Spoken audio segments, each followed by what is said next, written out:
Hey, Brooke, welcome to the stream. Good to see you. Glad you're here. Yeah, I'm looking forward to it. This is the first time I streamed Elite. I've just been playing it for over a decade now. So I'm excited to be able to get a chance to show it off a little bit from the start.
Hey, Dave, welcome back.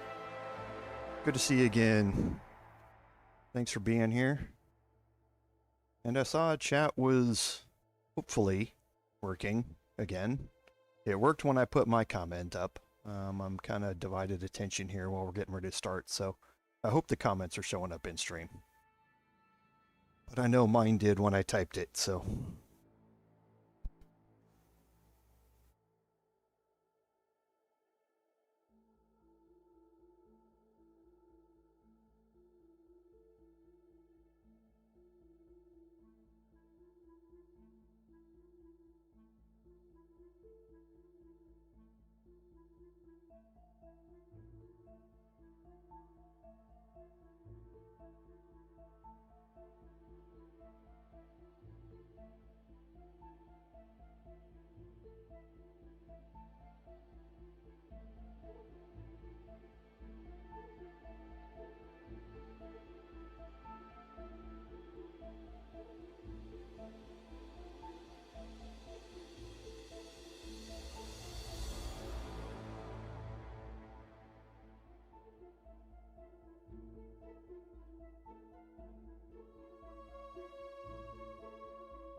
Well, glad to hear it.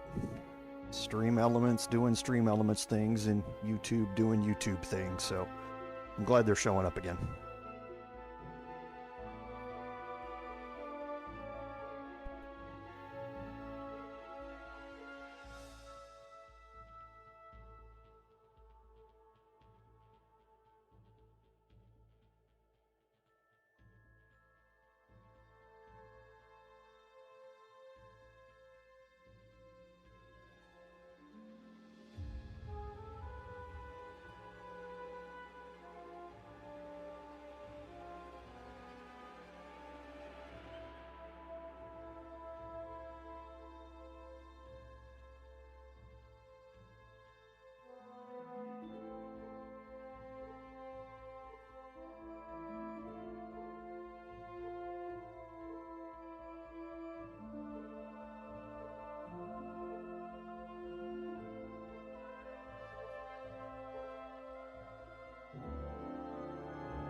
Welcome, everyone, to today's live stream, episode number 1 of our Elite Dangerous New Adventure gameplay series. I'm Commander Jorval, and I want to thank you for coming along on our journey today. So, if you're new to either the live streams or the videos, we always spend a few minutes at the start doing admin notes, and this one is going to be no different. Just to talk about the channel real quick, this is obviously the first episode of a new live stream series that we're starting. I've wanted to do a live stream of Elite Dangerous for a very long time. However, I took a break from the game I guess for something I'll talk about a little bit later, and I'm coming back to it. And now I think is a good time to go through and start up a live stream for it. That being said, I don't really have a schedule 100% set in stone right now. Today I wanted to start it. That does not necessarily mean that this live stream is going to be at this same time next week.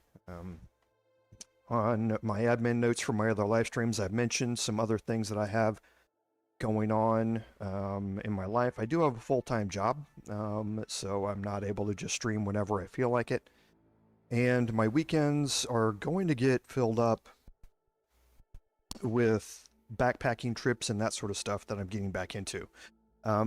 So I'm working out a schedule right now, and by the time we set it in stone for next week, I will have that day and time slot worked out. Now, my live streams are always 3 hours, so we're going to go from 2 p.m. Central Daylight Time to 5 p.m. Central Daylight Time. That is GMT -6 right now, UTC -5. And for now, we're going to keep it here. Keep an eye on the post tab and my social media throughout this week, and I will post a permanent schedule on when this live stream is going to be, and then we're going to hold to that week to week to week as we go through this. Like I say, I'm still working out the schedule. I hope to have that lined up pretty quickly, and we can go from there. So I think that's it on the admin notes. So Elite Dangerous, what is it? As I mentioned earlier, I have been playing this game since it was released in the fall of 2015 for Xbox. Xbox was going through some issues supporting controller configurations other than the standard controller. I really wanted to play with a HOTAS setup, a hands-on throttle and stick setup. And finally that happened, and I was really able to get more into the game as a few years had gone by. Unfortunately, what then happened, and the game is still available for console. I'm not saying it's not there, but the original version of the game, Elite Dangerous, was released in 2014, I believe, the end of 2014, and then they had an expansion, and that expansion was Horizons. Now, Elite Dangerous, when it was first released, was just a ship space simulator. Now, you could do various things: combat, exploration, hauling, all sorts of stuff with it, but it was purely ship-based. They released Horizons about a little bit after the Xbox release of the full game. So I think it was December of 2015 they released it for PC, and then like 6 months later they released it for Xbox One.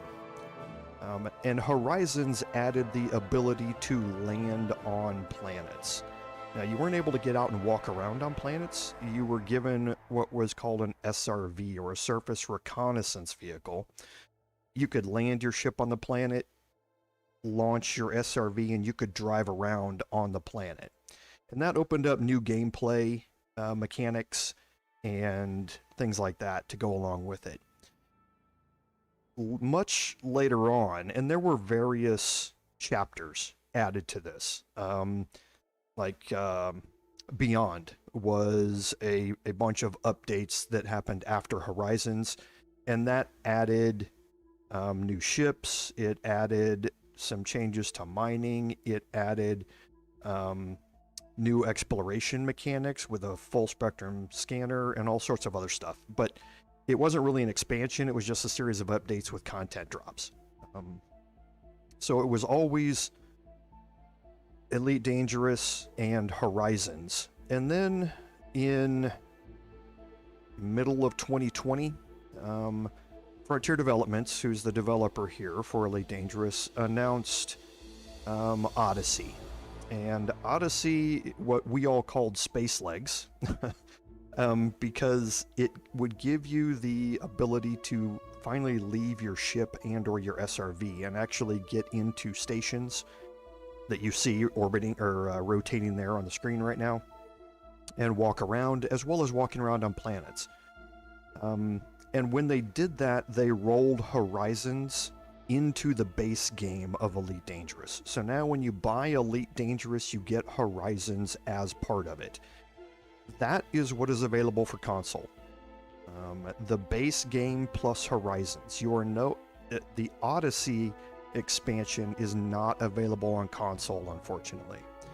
So if you want to play what I'm playing right now, then you're going to have to be playing that on PC.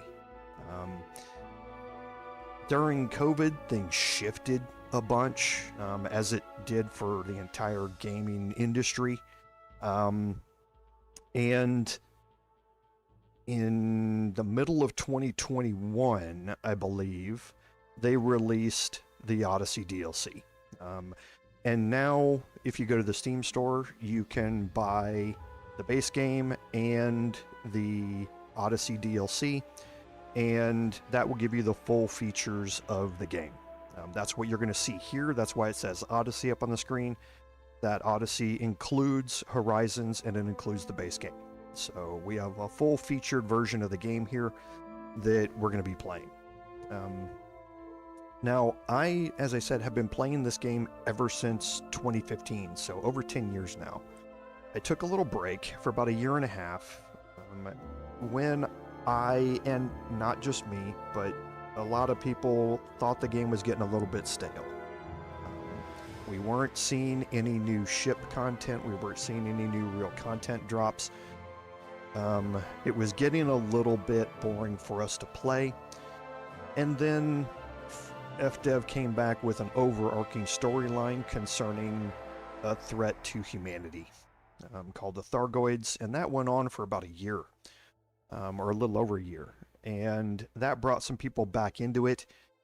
And then once it ended, we've now seen a renewed interest in development of the game. We're seeing new ship content drops. We're seeing new gameplay mechanic content drops.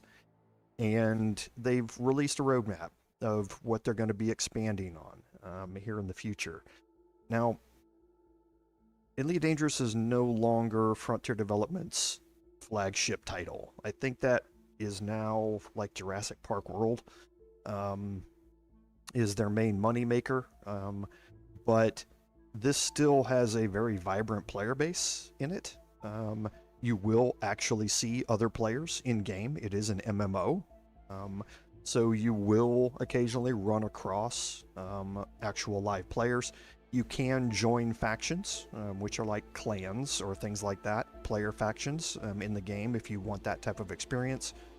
And like I say, I've played it for over 10 years, so I have a fully fledged character or account that I play on every day. I haven't started a new character because the game doesn't have that mechanic inside of it. There is no way to start a new character but keep your old one there. You have to buy a new version of the game. You have to register with a new email address, and then and you have a different launcher that's basically the same app, but you can title it differently or something that loads you into this, and you can log in as your new email address and start a character from scratch. This is the first time I have started a character in over 10 years, so I have no idea how the Pilots Federation intro has changed. I have no idea how the starting out of this game has changed. but I'm anxious to get into it with all of you. And hey, JCW, thanks for being here. I appreciate that. I'm trying to run through it as best I can from memory. It's been 10 years of Elite Dangerous, and I've slept since then. So, but I'm hoping that kind of gets the main points. We're going to go through a bunch of the other content drops and chapters that they've done as we get more into this. And I will probably schedule a weekend where I skip out of this and go to my main character and kind of show you some of the other things that you can progress to in the game. But for now, that kind of gives everybody a recap of kind of what the game is and where it's going. And again, like I said, there seems to be a renewed interest in it right now. So if you're getting into it now, or you're getting back into it now, you're going to see more things that made it exciting to begin with when you started it. So I think that's enough of me talking about the history of this. Let's go ahead and jump in here. And the first thing we're going to do, and we're not going to talk about it very long, is look at the options. Okay. And graphics, audio, this sort of stuff is fairly standard. You can customize this to be however you want. It's the controls which I want to touch on real quick. When this started, it was just chip controls. That's all it was, because that's all you had. When they dropped Horizons, we now had to find new controls for an SRV, and when they dropped Odyssey, we now had to go on foot controls. Just to quickly go over a little bit of what my setup is, so you'll kind of be able to contrast how I fly and what you see when I'm flying with what you might be able to experience for your first time. I have what's called a HOTAS setup, HOTAS. That stands for hands-on, throttle, and stick. I have a throttle device on my left. I have a flight stick on my right. I have a keyboard in front of me, and I have a mouse on a stand over to my right. I also have multiple monitors over here, and I have an iPad and my iPhone here up in front of me for various different things that go along with the game, because you don't really want to play this game just on itself. There are third-party websites and applications that are going to make it a much more enjoyable experience for you. But that being said, I started out playing this on an Xbox One controller. Okay, and if I have to recommend anything about your controls, if you're going to start and you just want to spend the least amount of money to get started on this game, I would recommend that you at least get a gaming controller to play with. You get access to 4, possibly even 5 axes of movement on your controller, whereas with a mouse and keyboard, your mouse is going to give you 2 axes. Your thrust forward and back is going to be 2 more keys to get you a 3rd axis. Your 4th and 5th axes using the keyboard can get a little cumbersome. I'm not saying that you can't do it, because I know a lot of great keyboard and mouse pilots, but there are 6 axes of movement in this game, and the controller is a little bit more intuitive to be able to do that, in my opinion. Everyone's going to have their own opinions, but if you're willing to spend a little bit of money, and somewhere around $100 is all you need to do, I would highly recommend that you buy a HOTAS setup. If you go online and you look and just search for HOTAS, you're going to see some really cheap throttle and stick combinations. Now, they might not be the best. They might be cheap plastic pieces of crap like the stuff that I played on Xbox for years, that I had to buy like 3 of them in 5 years because they kept breaking. But they're relatively cheap. And they're going to get you access to all 6 axes of flight simultaneously in an easy to use and easy to understand system. And I cannot stress to you how much easier that makes flight in this game. This flight can be purely physics-based. I mean, truly physics-based, where it's just like piloting a spacecraft in open space. You go a certain direction, yeah, it's going to keep going in that direction. You have to throttle backward to slow down. You turn, and if you're not thrusting while you're turning, the ship's not going to go in that direction. It's just going to point a different direction. You can fly this in a multitude of different ways, and a HOTAS setup really helps you do that. So it's easy to then switch, if you're on Odyssey, between having your HOTAS and having a keyboard and mouse for your on-foot stuff. So that's kind of how I have it working. My HOTAS controls my ship and my SRV.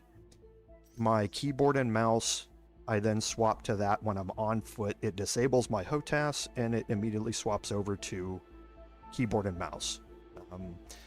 But if you look through these, the general controls here are fairly straightforward.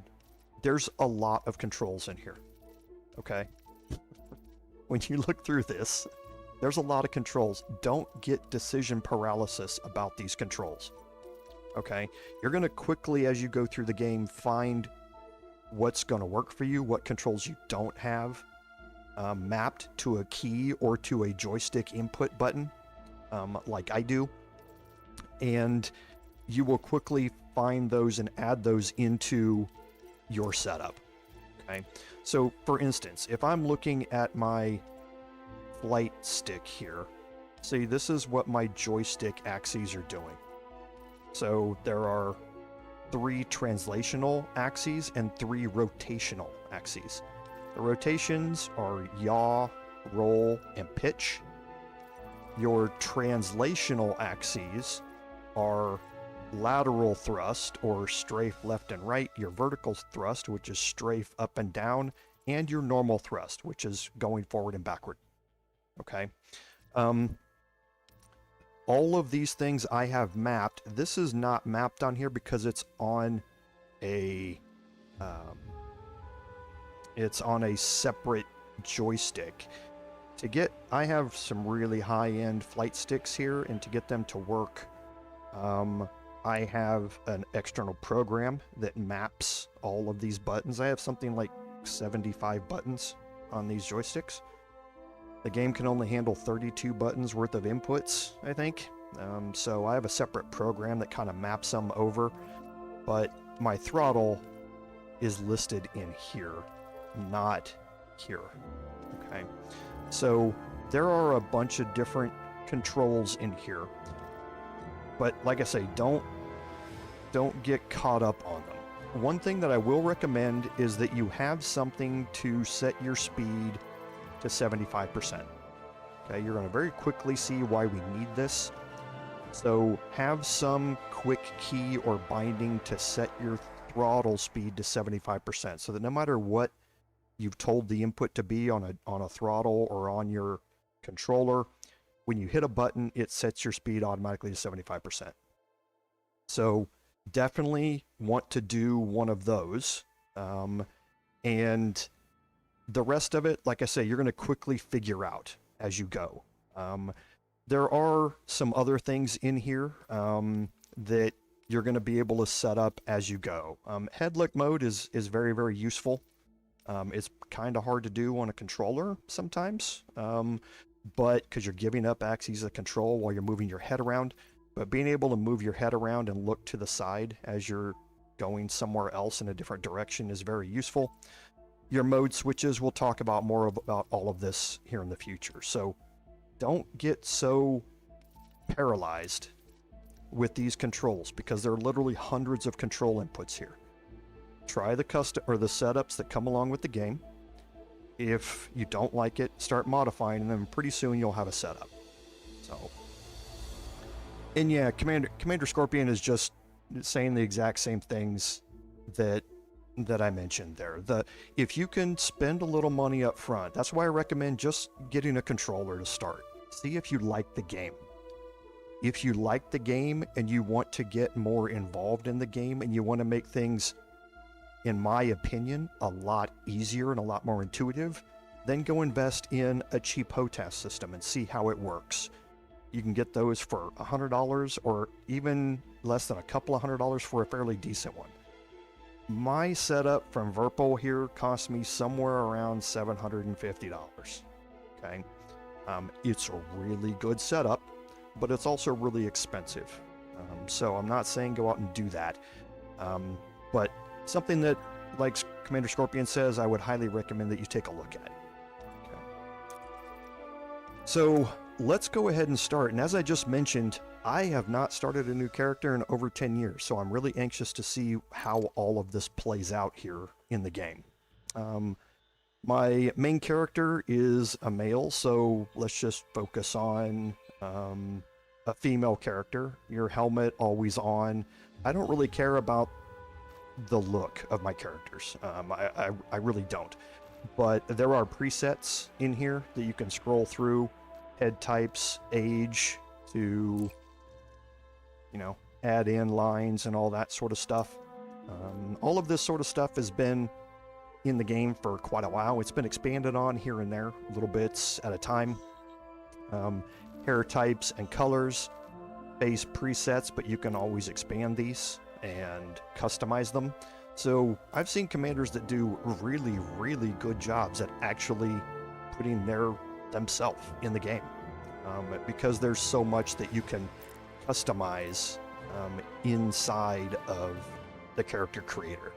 Now again, I don't really care, so I'm not going to spend a lot of time going through here and customizing this character. I'm just going to pick what I have here and kind of go from there. But yeah, makeup, tattoos, all of that sort of stuff. Okay, and you can, again, rotate around your character and see what any of these changes are going to do while you're making it. Okay, so a fully fleshed out character creation inside the game, which is something that everybody nowadays likes. And remember, this game is 12 years old, so well, almost 11 years old now, I guess. It's 14, so almost 12 years old. So something that's kind of evolved, but all that stuff you're used to seeing in today's games, you see in a game that's this old now here as well. And M, thank you for being here. How are you? Again, M, longtime viewer of the channel. Thank you very much for being here. Just like Dave, longtime viewer. I appreciate you both. Thank you very much. So we're just going to continue here, and you can name your character. Now I have a name picked out. My main character, you will see at some point. Very similar name. This is probably based on the name convention here that I've got, a sibling or a relation of some sort, because my other character has Jorval as the last name as well. But this lets you put a commander name in. Now the commander name, you get one change. You can't do it in game. You have to email Frontier Support and they have to change it for you. You get one. After that, you're out of luck.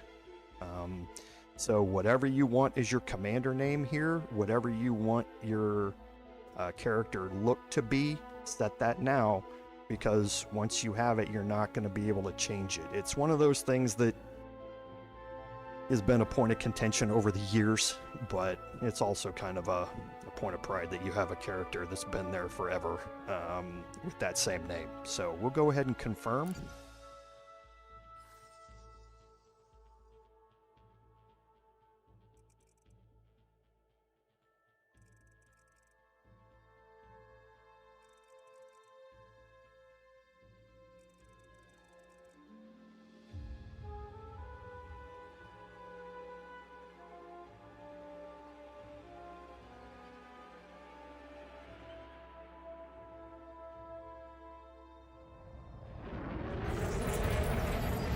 Okay, now this is obviously different.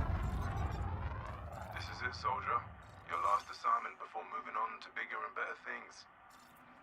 I'm guessing your head is up in the stars already, but you've got to stay focused for me. Your short jog from the enemy settlement had to drop you far enough to avoid their defense systems. The terrain should keep your approach hidden, so you'll have the advantage. They'll be too busy tracking me anyway. I'll set an insight marker for you. Get moving. I'll coordinate from orbit. Okay, so obviously when I started a character last time, none of this was here because we weren't able to walk around on planets when we started our characters. So this is all brand new to me. So again, standard mouse and keyboard controls here. Mouse to look around. Left shift is a toggle for me. You can set it to be a hold down if you want. And down on the bottom left, you have a battery. When you're on foot in your suit, you have a battery, and that battery is going to continuously lose power as you stay out here. This is an unpressurized environment. There is no atmospheres on worlds that you can land on right now in the game. So you're in a spacesuit. That spacesuit is using battery to keep you alive. Once your battery runs out, you're going to start using your O2 reserves. You can customize your suit to have more O2 reserves and that sort of stuff as you get much later in the game through engineering, but you have a set limit on it. To the right of it, you see your health bar. And then something that says off. That's your shields. Your shields are going to drain your battery much, much faster. Okay? Your shields have a set damage amount they can absorb, and then they go down, and then they have to recharge. Or if they stay up and you get out of combat, they'll recharge a little bit faster. The 0 up above it, I don't know if they're going to explain that here in a little bit, so I'm not going to talk about it yet. So we'll move into this settlement. And you can't sprint. It's a classified NOC data package. Turns out a list of undercover operatives is worth a lot of credits. You'll need to access the command center data port. The security will give you a warm welcome if they spot you, though. It'll be tricky, but nothing a pro like you can't handle. Just follow my direction. Equal force is authorized if things turn sour. Okay, so you see my sprint ran out. Not picking up any comms traffic in or out. Let me run a scan. So you can't sprint forever. You'll have to take a break and recharge your sprint. Now, it talked about jump. If you just press jump. Looks like we're late to the party. Someone's knocked the settlement offline. Did a real number on the place, too. I'm seeing a few bodies. High temps in a couple of buildings. Probably fires. Alright. Without power, things are a little more complicated. You need to get the settlement back online before we can extract the mission data. Okay, so if you just press jump, you're going to jump up in the air. Now, on the at the HUD, up at the top where you have the compass and a mission marker, on the left it says gravity. This is a 0.17 G world, which means it's 17% of the Earth's gravity. So when you jump, you're jumping pretty high. Okay, now there's also a jump boost that uses energy from your suit. When you're in midair, you can press it again, and you can see that little bar in the middle there that will tell you how much jump boost you have available before it needs to recharge.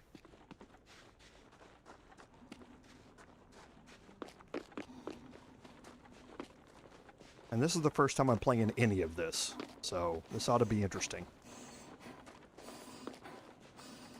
My intel lists an SRV parked in the storage building. If it's still intact, you can check for a power regulator. I'll mark the storage building on your insight. Keep moving, soldier. Okay, so we do have some deceased pilots out here. This is an interesting introduction to settlements. I'm kind of glad that they're showing this. The icons on the mini-map in the upper left-hand corner, ground turrets are things that are going to attack people on foot.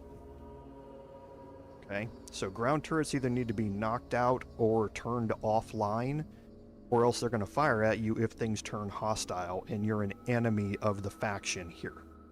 Okay. The buildings have writing on them. So that's the power building. You'll see storage buildings. You'll see habs right there for habitations. These are your houses. You'll see command buildings. That's where your security stations are and things like that. You'll see agricultural buildings, industrial buildings, all sorts of different types of buildings.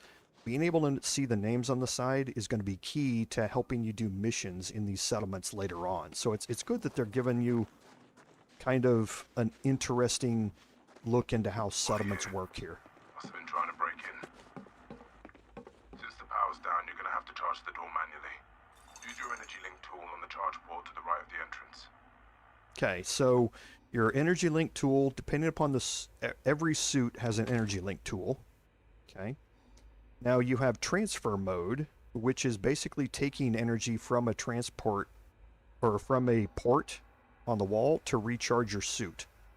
If you hit R on keyboard, it goes to overload mode, which is a way to provide power not from the port, but to the port. Now, overload mode's illegal. You see it down there in the bottom right-hand corner. So if security personnel see you do this, or civilian personnel see you do this, they're not going to take kindly for it. The area for hostiles.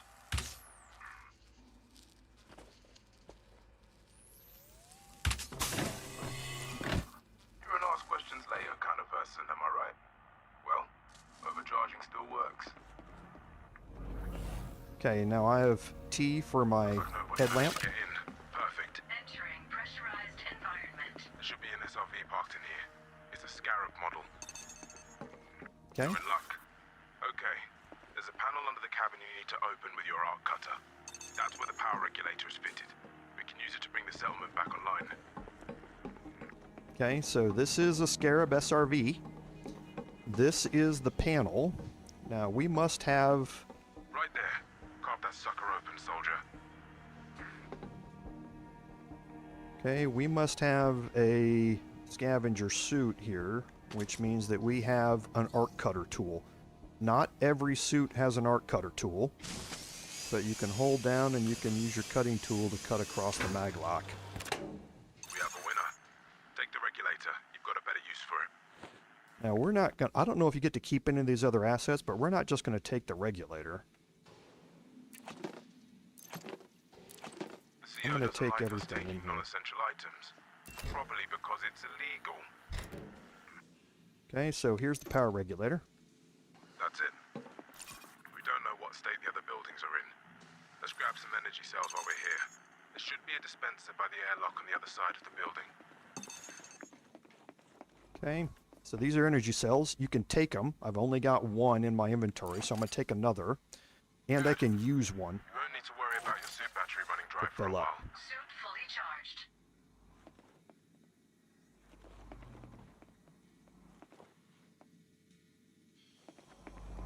Leaving pressurized environment. Charge the port to the left of the airlock. Since you're inside the building, the airlock will open right up.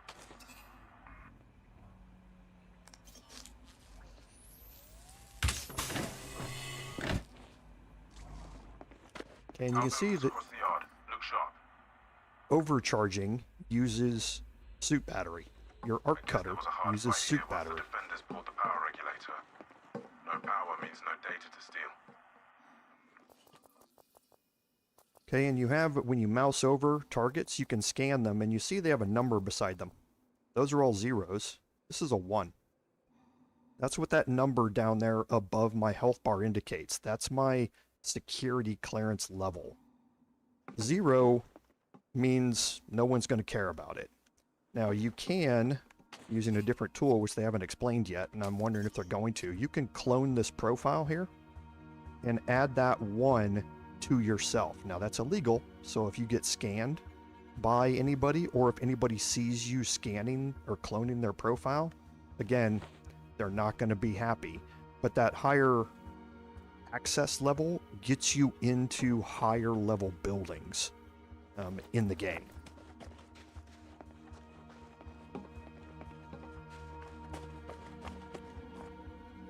Okay, so we have an arc cutter here. You have to break into the power building too. Cut open the maintenance panel.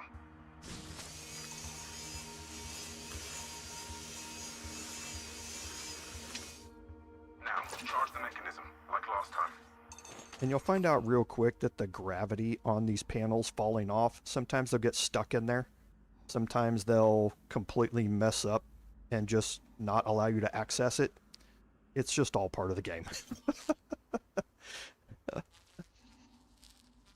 And hey, Node, welcome to the stream. Good to see you. Thanks for being here. So again, we'll overload this one, and we'll That head did the in. trick. Hope you don't overcharge doors as your first move every time.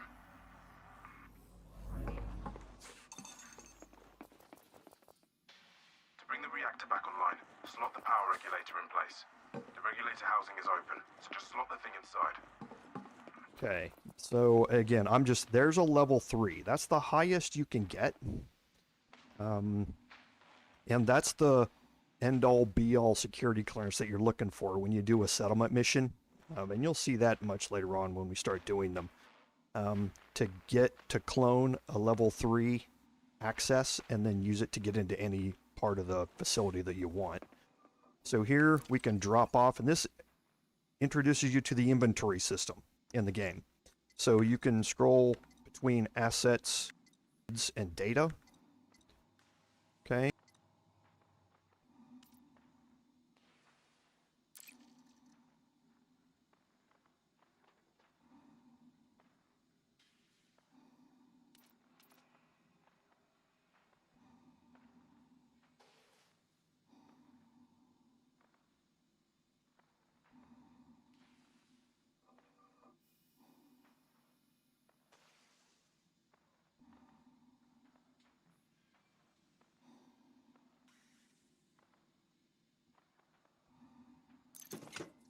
Mark the console on your insight.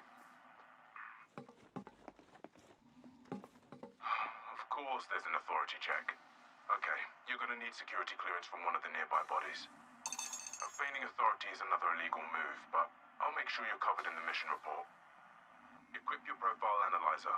Make sure you're in the profile cloning mode. Scan the bodies nearby. It's a grim job, but that's how it goes sometimes.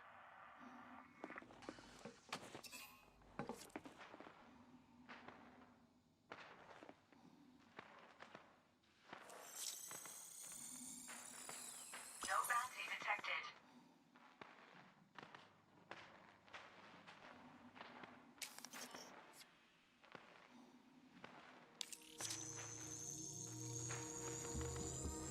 Security profile cloned. This worker fits your needs.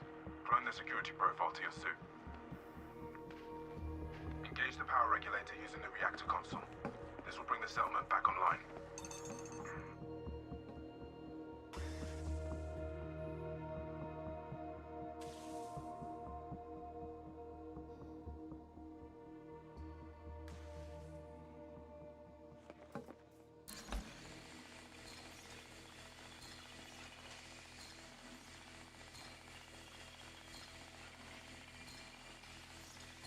Power center initiation confirmed. Power center initiation power regulator. Keep in mind that the people who attack this place will probably notice when the power comes back on. Stay frosty here.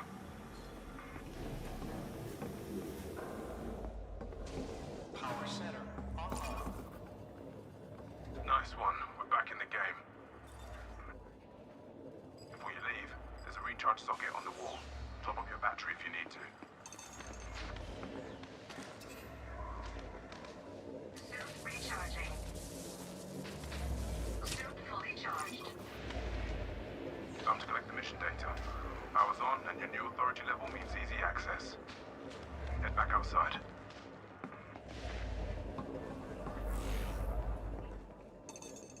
If the NOC data is still here, it'll be in the command center. I've set a marker. I'm picking up a ship signal at long range. Not sure who it belongs to. I'll keep an eye on it. Power's on, and you've got the right authority level. The command center airlock will open right up.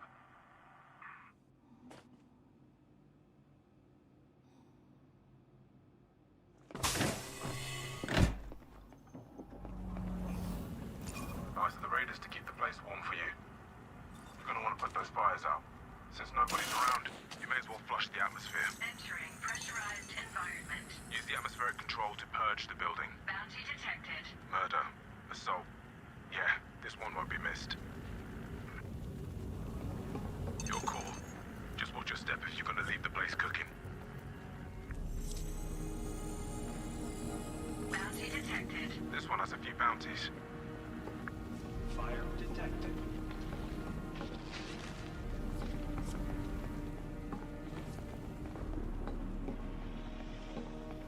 Access the terminal ahead. Let's see what we can see.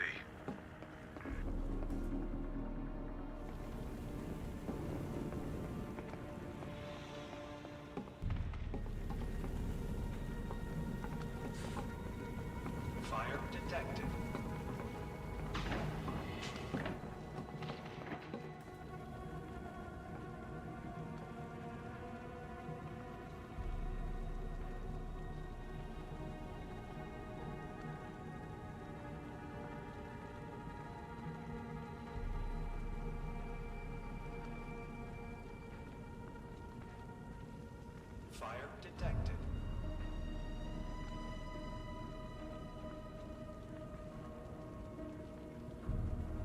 Purging atmosphere. Purging atmosphere. That did the trick. Now repressurize the building so you can breathe again. Establishing atmospheric pressures. Heads up. That ship signal I mentioned earlier is moving your way. Don't think they're friendly either. Alright, it should be safe to proceed. You need to locate the data port. Entering pressurized environment.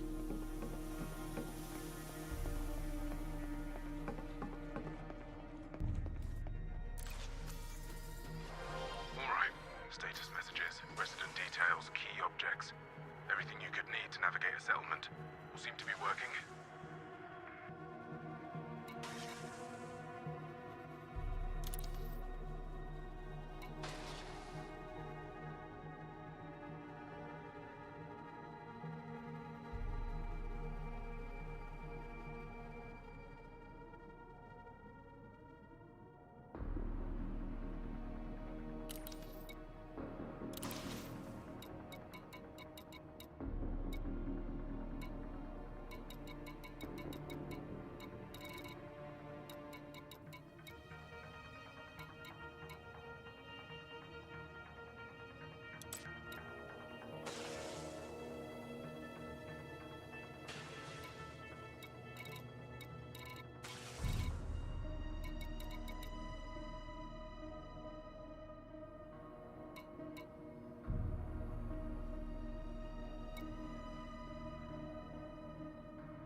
Right there. That's the data port you need.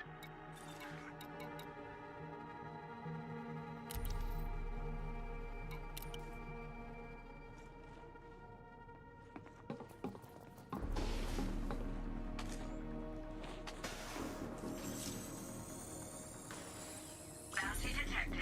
I doubt this was the incoming ship belongs to the group that attacked this place. It'll be here soon. Pick up the pace, soldier. Get to that data port.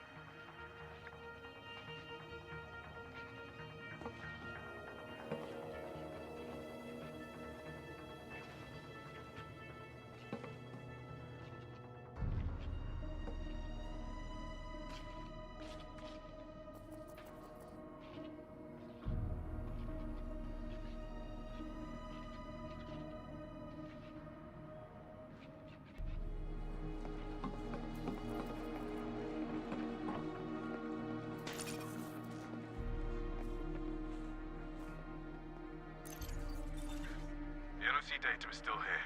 Download it to your drive while I swing around to pick you up.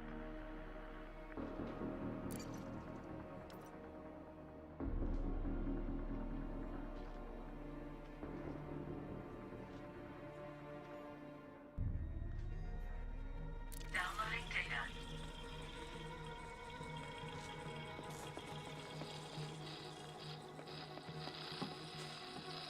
Take a look out your window. See him?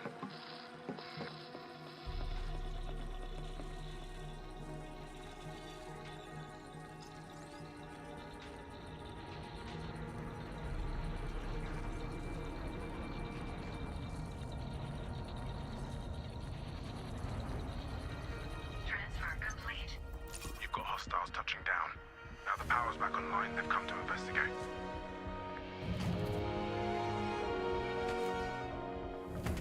There's a few of them, but I bet they're not expecting a badass combat soldier with state-of-the-art gear. And we don't want anyone chasing us home. You are clear to engage. Once all hostiles are taken out, I'll touch down at the settlement's landing pad. Shield activated.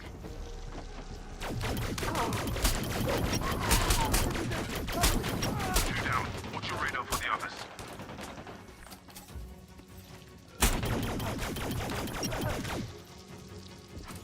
Another kill confirmed. Oh, they really want that data. Another ship arriving with more hostiles.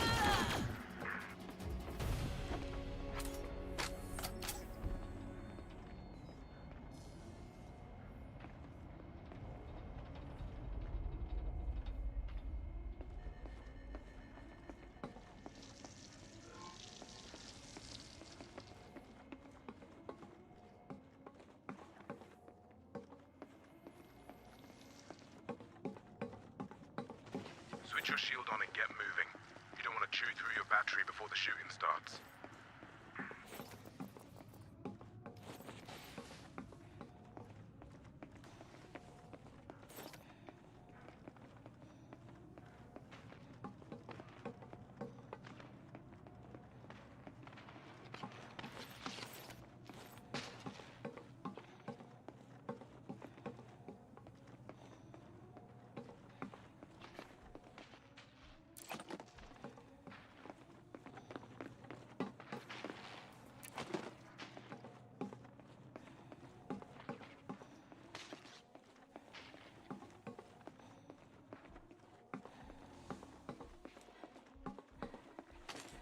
Suit recharging. Suit fully charged. Shield deactivated.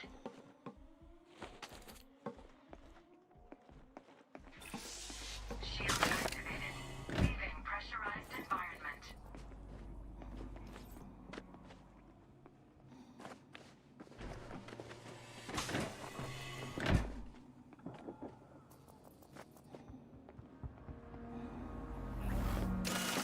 Entering pressurized environment.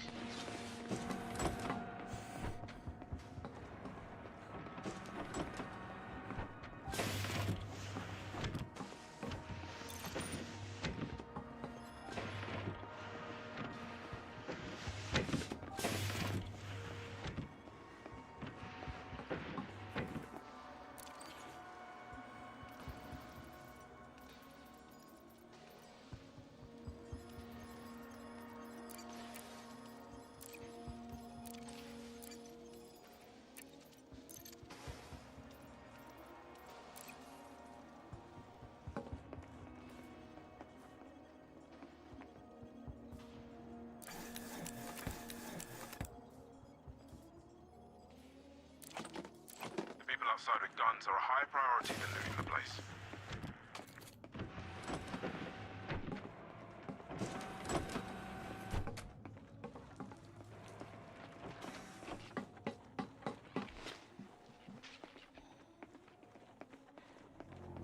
Leaving pressurized environment.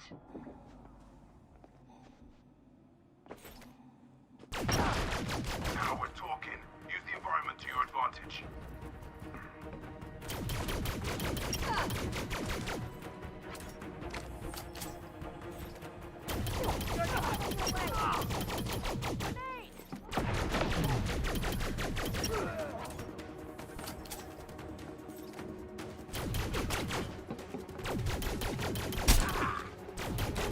There's only one hostile left. Take your time.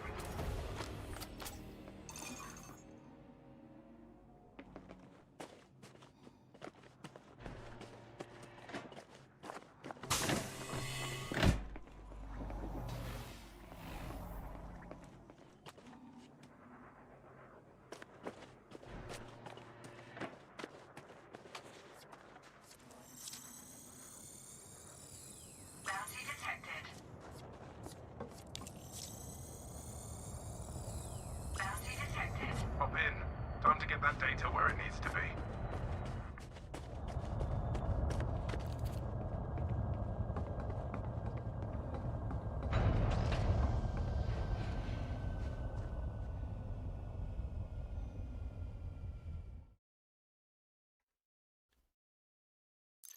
Can you hear me, JCW? For some reason, OBS decided to mute my mic. How long have I been muted? I really hope I haven't been muted the entire time.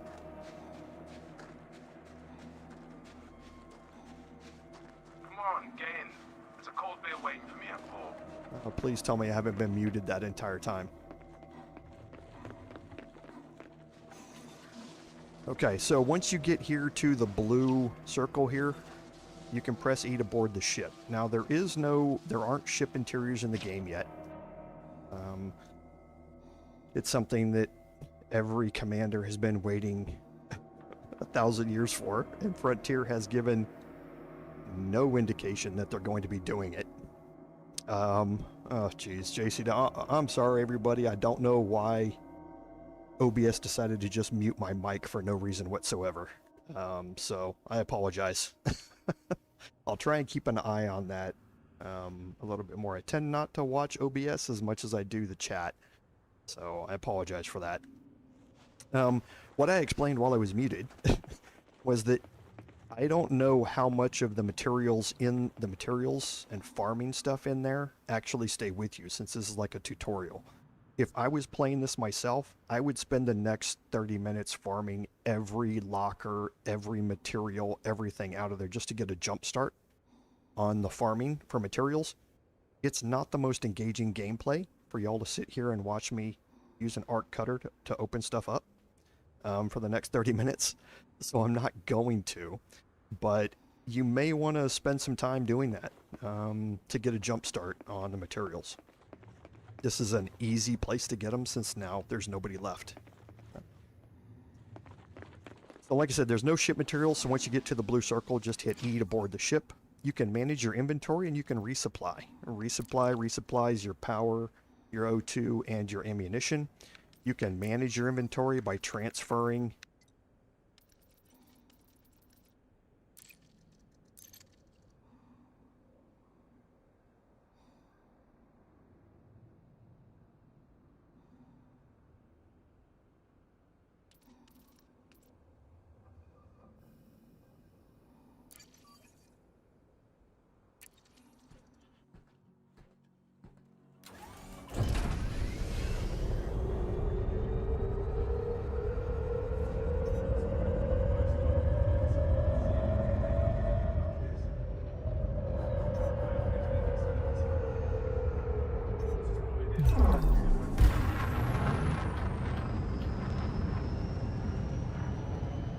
Frameshift drive charging.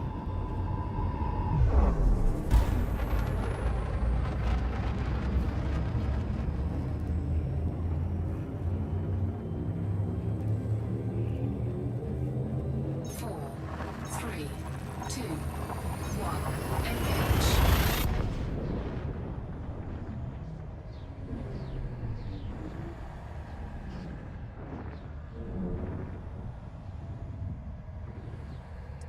Oh, wow, yeah, look at that. That must be what it is, JCW. For some reason, whenever I transfer materials, it mutes OBS. I'm gonna have to go through OBS and find out why we have a conflict there. Oh, wow. He uses Super Cruise Overcharge. Sorry, you'll learn more about that later on, too. Normally shuttles don't use super cruise overcharge. Like I say, this is the first time I'm seeing all this the same as y'all. I just have a lot more background on what's happening behind it. And shuttles always go straight for planets and stations, even if it's not the most time economical or fuel economical way to go. And it looks like we're going to another surface settlement. So you're going to see the landing phase.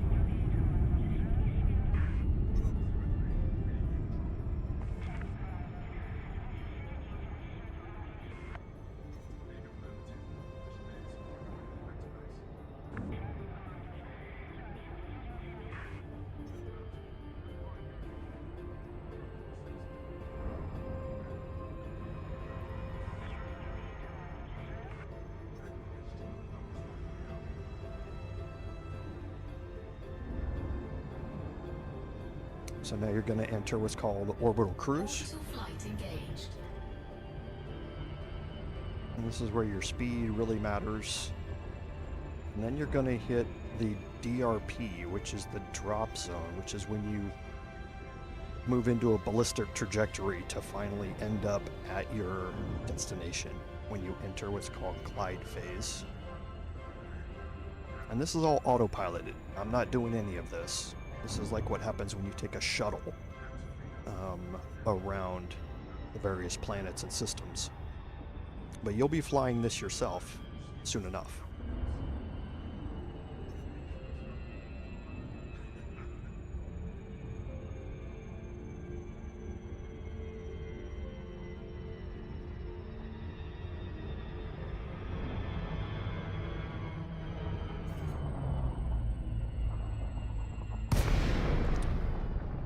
now once glide phase ends, you get within 7.5 kilometers. That's what's ticking down there.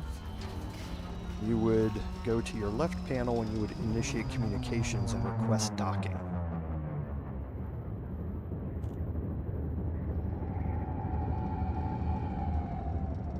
So now you would request docking.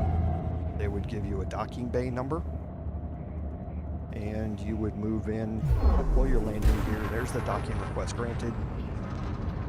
And you can't see anything in this. But I can head look around and you can see that's the pilot. This is me sitting here in the chair. So you would get assigned a landing pad. You'll drop your landing gear. If you don't drop it, the game will remind you that your landing gear is not deployed. And you'll come in and you'll land on the landing pad.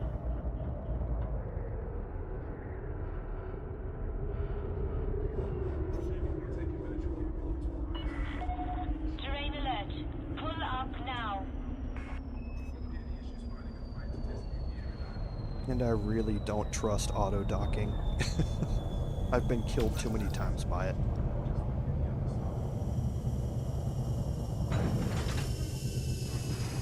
Okay, so we're getting dropped down inside the station now.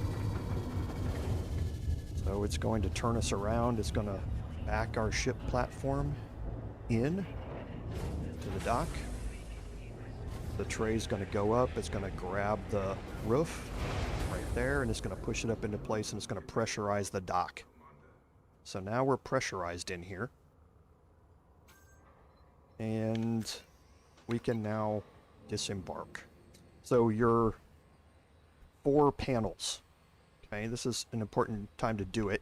1, this is your navigation, transaction, and contacts panel. You press 1 and this panel comes up. You press it again, it goes away. You press 2, this is your communications panel. Okay. Email, lights, your squadron information.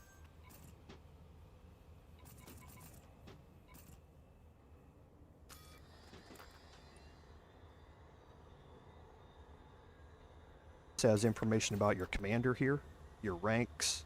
It's going to auto deploy me because I'm wasting time.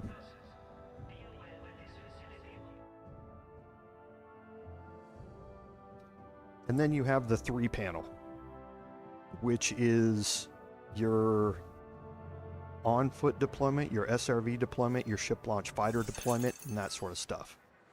And you end up, normally it's not that abrupt a transition. You get dropped out of the bottom of the ship and you have to run up to the elevators. And for some reason the elevator graphics, oh, there they are, they were glitched out. But you have to run up to the elevator and then you get dropped into a station like this. Okay. You can follow the signs and the directions. They will tell you where to go to get to various things. So we'll talk more about those later on. We'll probably need to head down here.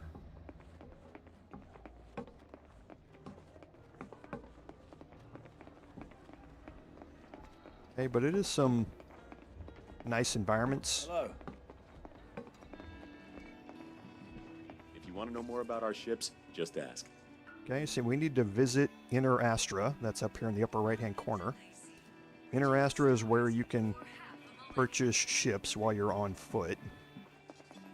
Wonderful. Let me help you find the ship of your dreams. Okay, so all we can do is take a refresher. Sure. Would you like to simulate your Pilots Federation assessment as a training exercise? Very good. I'm uploading your original license evaluation to your inset. Have fun, Commander. Okay, so I'm guessing this is going to be the ship-based tutorial. Yep, you're in a Sidewinder. So we had our on-foot tutorial, which is interesting. So now we're in our ship. You're given a Sidewinder to start. And I assume there's going to be a tutorial here. Make yourself comfortable while we finish some preliminary ship checks. My name's Theo Acosta, and I'll be running your Pilots Federation evaluation.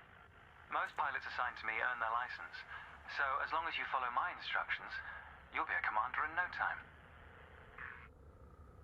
Oh, and before you ask, I may sound like an Imperial, but I'm actually from an independent system. Today we'll be covering the basics of flight control, combat, and frameshift drive use. This Sidewinder has been installed with a specialized computer that'll take control at certain points. Mostly you'll follow a series of objectives to guide your actions. These are shown in the info panel at the top right of the head-up display. Okay, you're good to go. Select auto launch from the options ahead of you when you're ready. Now, auto launch isn't always available. This is part of the advanced docking computer module, and I can't stand it. I would highly advise you to learn how to manually dock and take off as soon as you possibly can. Landing gear retracted. Ship release confirmed.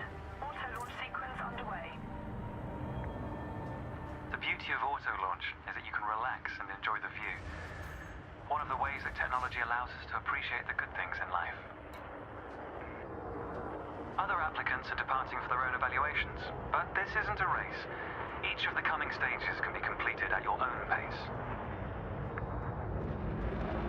And this is why I don't like it, and I don't trust the auto dock, and is because it just, there's a better than average chance you're going to get stuck in the mail. This is what we call the mail slot. Avoiding ships, getting stuck behind struts, getting jammed in the mail slot, all sorts of stuff are just, the auto dock loves to do that.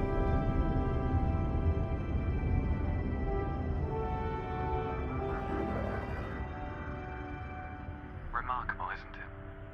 For so long, humanity gazed up at the stars in wonder. We're not distracted by one of Earth's many wars. And now, we glide between them without a second thought. Ah, here we are. Your first task is to demonstrate basic ship movements. A ship's trajectory is primarily controlled by pitch, yaw, and roll. Perform each of these now. Okay, so these are the three rotational axes. Pitch, up and down. Roll, left and right. And yaw, left and right. You can see how much slower Good. yawing is Now than increase pitching your and rolling. throttle to accelerate forwards. Okay, now this is the first axis of translational, going forward and going back. Okay. The first translational axis.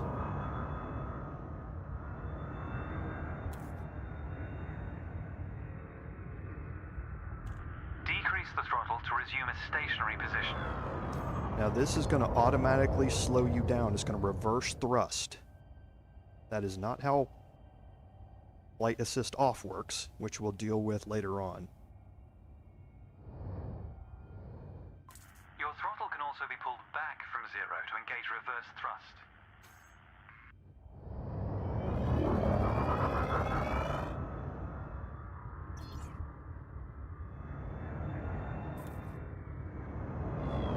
As before, push the throttle in the opposite direction to cease moving. Inputs confirmed. Looks like you've got the hang of individual controls. Let's see if you can put them all together. Your next task is to guide your ship through a series of checkpoints. Head towards the course, following the target indicator. Okay, now the two axes they didn't tell The you course about weaves through an orbital structure and is designed for the novice pilot. are strafe left and strafe right, strafe up and strafe down. Those are the last two of the 6 axes of movement in this game. A controller is going to use just those 4 really easily. Accelerate through the first checkpoint when you're ready to start. But the others, like I say, in a HOTAS setup, make it a lot easier to access them. Okay, now I'm a better than average pilot, I would say, but I'm not going to take this too fast, because I have Fly no through the idea center what I'm of the doing first here. checkpoint. You'll notice that they change color as you fly through them. So I'm full throttle right now. And we're off. There's no time limit, so maintain a comfortable speed while you familiarize yourself with the controls. Because right now I'm not even using one of the... I'm just combining all 6 axes of movement here. Rolling and pitching together is the most efficient way of turning rapidly.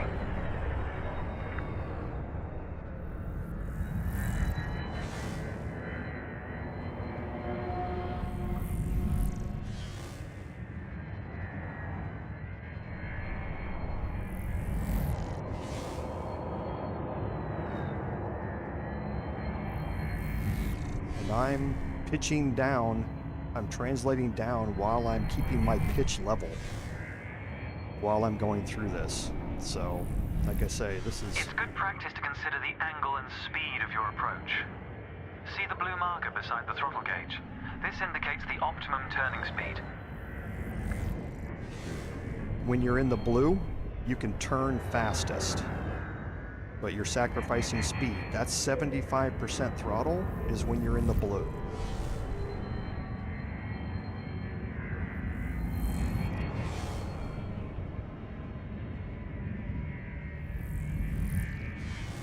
Okay, so I'm going to translate down here to get better lined up for the next one.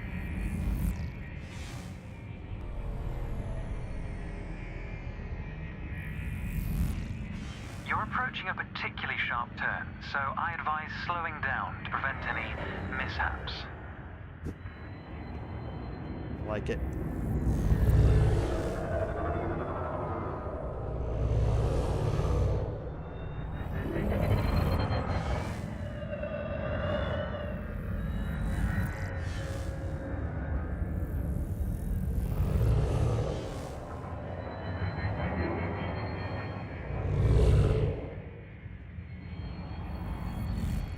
Your ship's boost function greatly increases your speed, but use it wisely.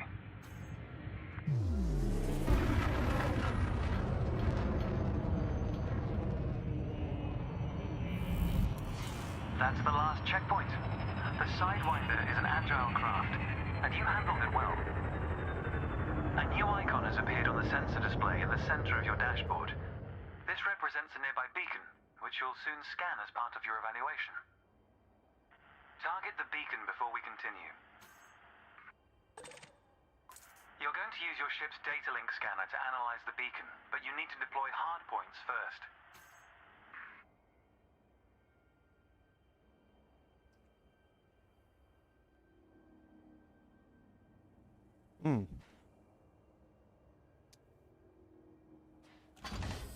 This is an interesting set of tutorials. Good. Most external modules are installed on hardpoints, including weapons. Control is back with you. The beacon is relatively small, so you'll need to position yourself close to it. So it looks like I've got gimbal Watch your multi-cannons. speed here. Yeah. We intend to scan the object, not become one with it. Well, I need to be in a different mode than this. Are you going to tell me about that?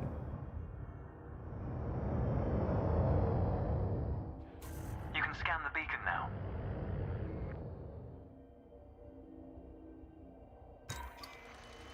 Okay, that's not Well done. The data link scanner is a versatile tool that connects with network interfaces and various data points. You need to move to another area of this star system to continue your assessment, pilot. Rather than travel for the next year using your thrusters, you can employ the ship's frameshift drive to increase your speed by a few orders of magnitude. First, ensure that the ship is correctly secured. Your landing gear, cargo scoop, and hardpoints must all be retracted. When you're ready, throttle up and engage Super Cruise. okay. So Super Cruise is part of your frameshift drive, Frameshift drive charging. and this is kind of like sublight speeds. 4, 3, 2, 1. Engage. But you're actually going multiple All radar versions of C. smoke. Good. You're now accelerating towards a velocity comparative to the speed of light, measured in C. Supercruise is used to navigate within a star system, allowing you to cover significant distances in minutes. Usually you'll retain control in Supercruise, but on this occasion your ship's computer is following a preset path. This is a good time to familiarize yourself with a couple of the cockpit panels available to you. In the top left of your HUD is the comms panel, which displays pilot communications and contacts across several channels. The top right, that's your info panel. Entries here mostly relate to your ship's status, computer messages, and events happening around you. Ah, there we go. Welcome to Lightspeed.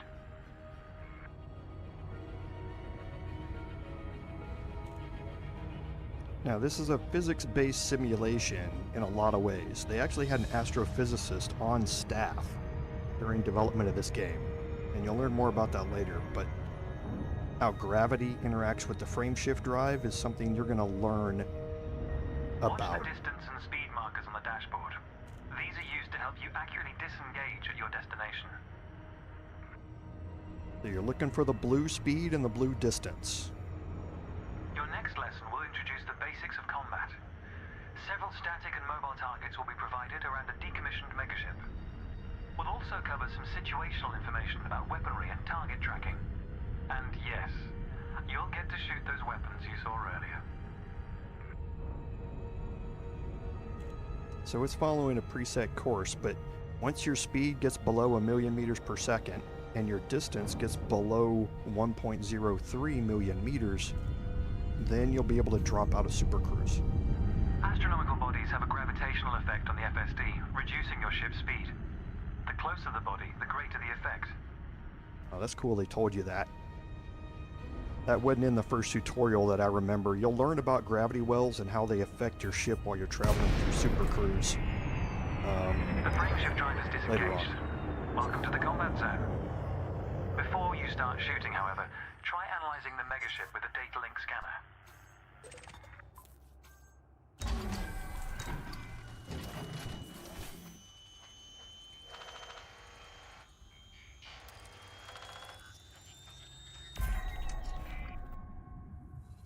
Well done. It's often worth scanning objects you're unfamiliar with to learn more about them. Next, you need to activate your weapons by cycling to a different fire group. You'll notice that your weapons are now listed on your HUD. Fire groups allow you to manage your hardpoints efficiently. Let's begin the combat evaluation. Destroy several of the canisters.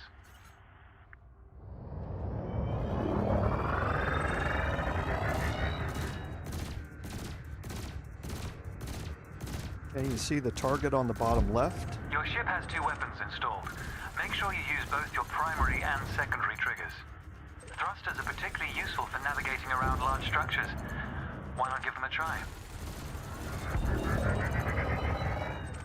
Your cannon will automatically reload until quota achieved.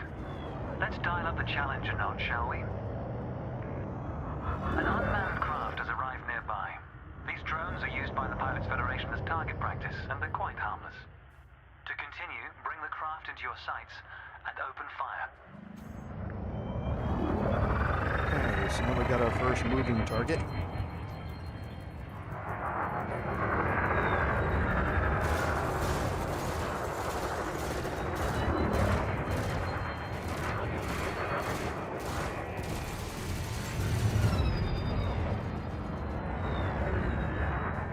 Oh, hello.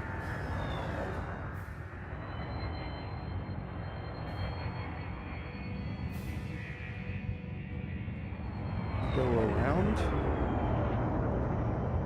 He's behind me now.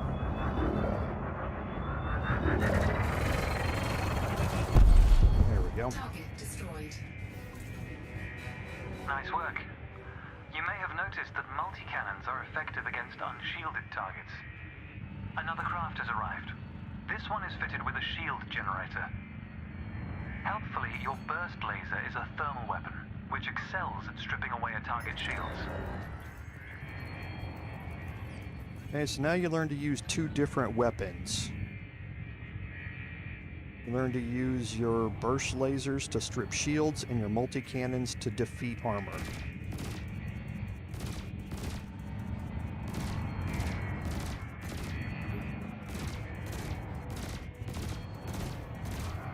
So you can watch the shields tick down.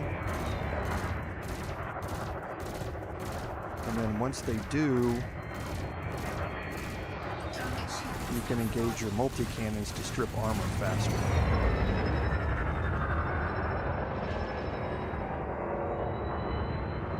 always just keep shooting the laser as well. It does less damage to armor, but it still does something. Consider me impressed. Your final target has dropped into the area. This time your opponent will fight back, but its damage capability has been greatly reduced. Your target will not react until it registers shield damage. Engage when ready. Okay. Must be other side of the station. Again, here's my translating.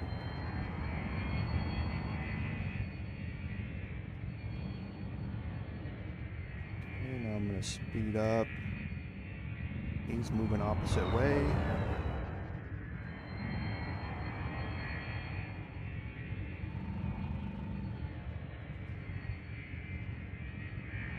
Alright, here we go.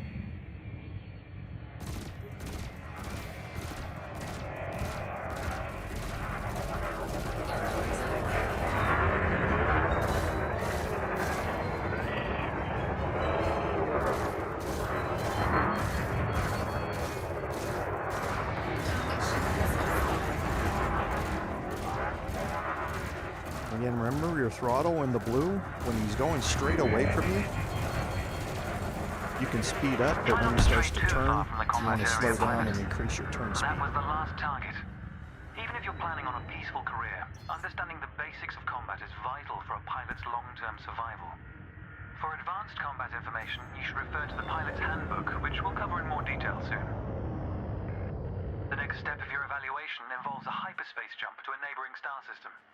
On this occasion, your ship's computer has selected your destination for you. We'll cover selecting destinations manually soon. The mass lock indicator on the bottom right of the dashboard is active. This means a large object is in close proximity, preventing you from engaging the FSD. To resolve this, throttle up to move a safe distance away from the megaship. Okay, so in the bottom right-hand corner it says mass locked and it's lit up. Remember, you can boost to temporarily increase your ship's speed. So that means you can't jump when you're that close, and you're not always going to see that thing that says target.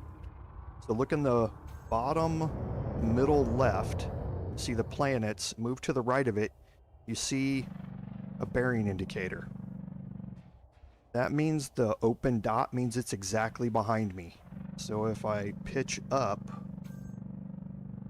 you're going to see that turn to a solid dot, which means it's in front of me or beside me, and there it is.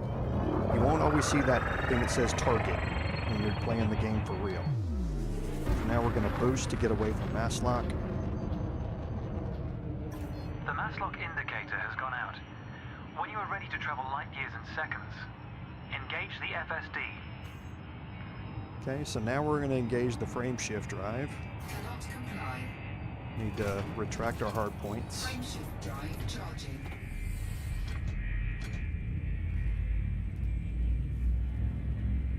Now the frame shift drive in the middle of the bottom on the left side is increasing my heat. You see 56%. Once that gets above 80, you'll get a warning. Once it gets above 100, you'll start taking slow damage, and above 120%, you'll start taking fast damage to your ship modules. So you need to learn how to manage your heat.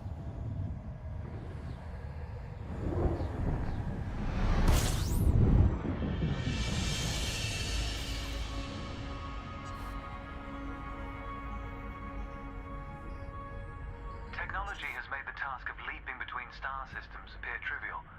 Never let this simplicity distract from the marvel humanity has achieved. Your next stop is Quello Station. This time we'll employ the Supercruise Assist module to guide your approach. Open the external interface panel to your left and select the Navigation tab. Highlight the starport in the location list and then select Supercruise Assist. It's the second option. Okay. Super Cruise Assist requires a Super Cruise Assist module installed on your ship. Otherwise, you lock it and you fly to it manually. Here, we're going to engage Super Cruise Assist. Close the panel, and we need to align the target with the destination. Towards your target. The compass to the left of the sensor display will help you orient yourself. Okay, so we explained the compass. And then once you're in the blue zone, Super Cruise Assist will be active, and it will take over flying Your for ship you. is now bound for Quello Station. I don't use Super Cruise Assist very often, except when I'm doing community goals and I'm running like 20 cargo flights. Then it's easy to take a Super Cruise Assist and just zone out.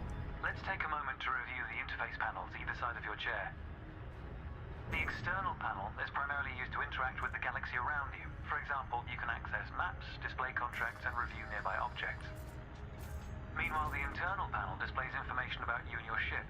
You can adjust module functions, check your records, and access the codex, among other things.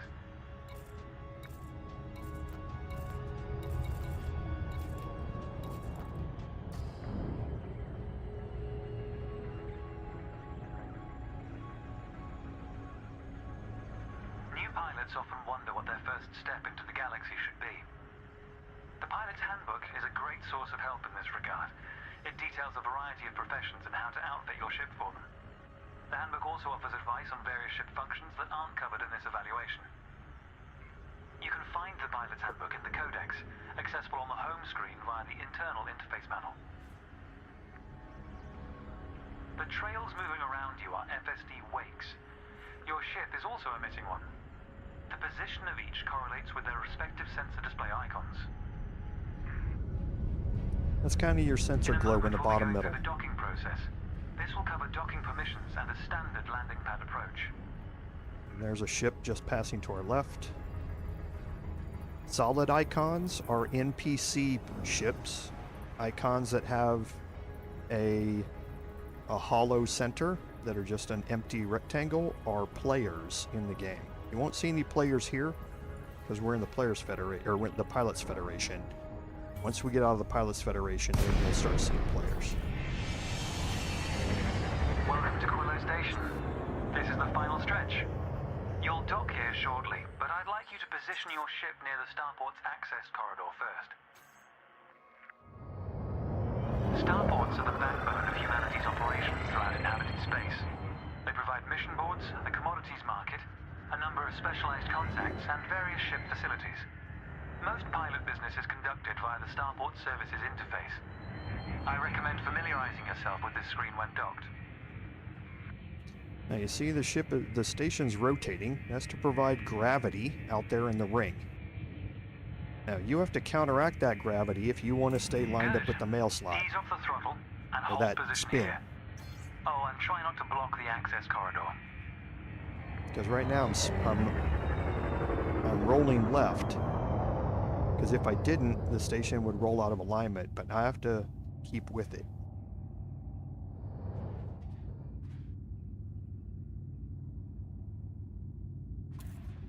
We'll be using the docking computer for this landing. You can always dock manually in future, of course, but practice in a training simulation first. Whichever method you use, all ships must seek docking permission before approaching a landing pad. To request docking permission, open your external interface panel and select the Contacts tab. Then select Quillo Station in the list, followed by Request Docking in the Information panel. Docking permission authorized. Docking assist has been engaged.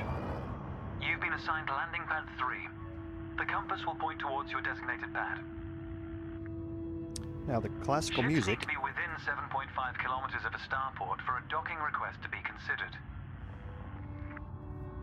The classical music you hear is an homage to 2001: A Space Odyssey, which had the exact same type of thing going on. So you will hear this same music playing every time you dock.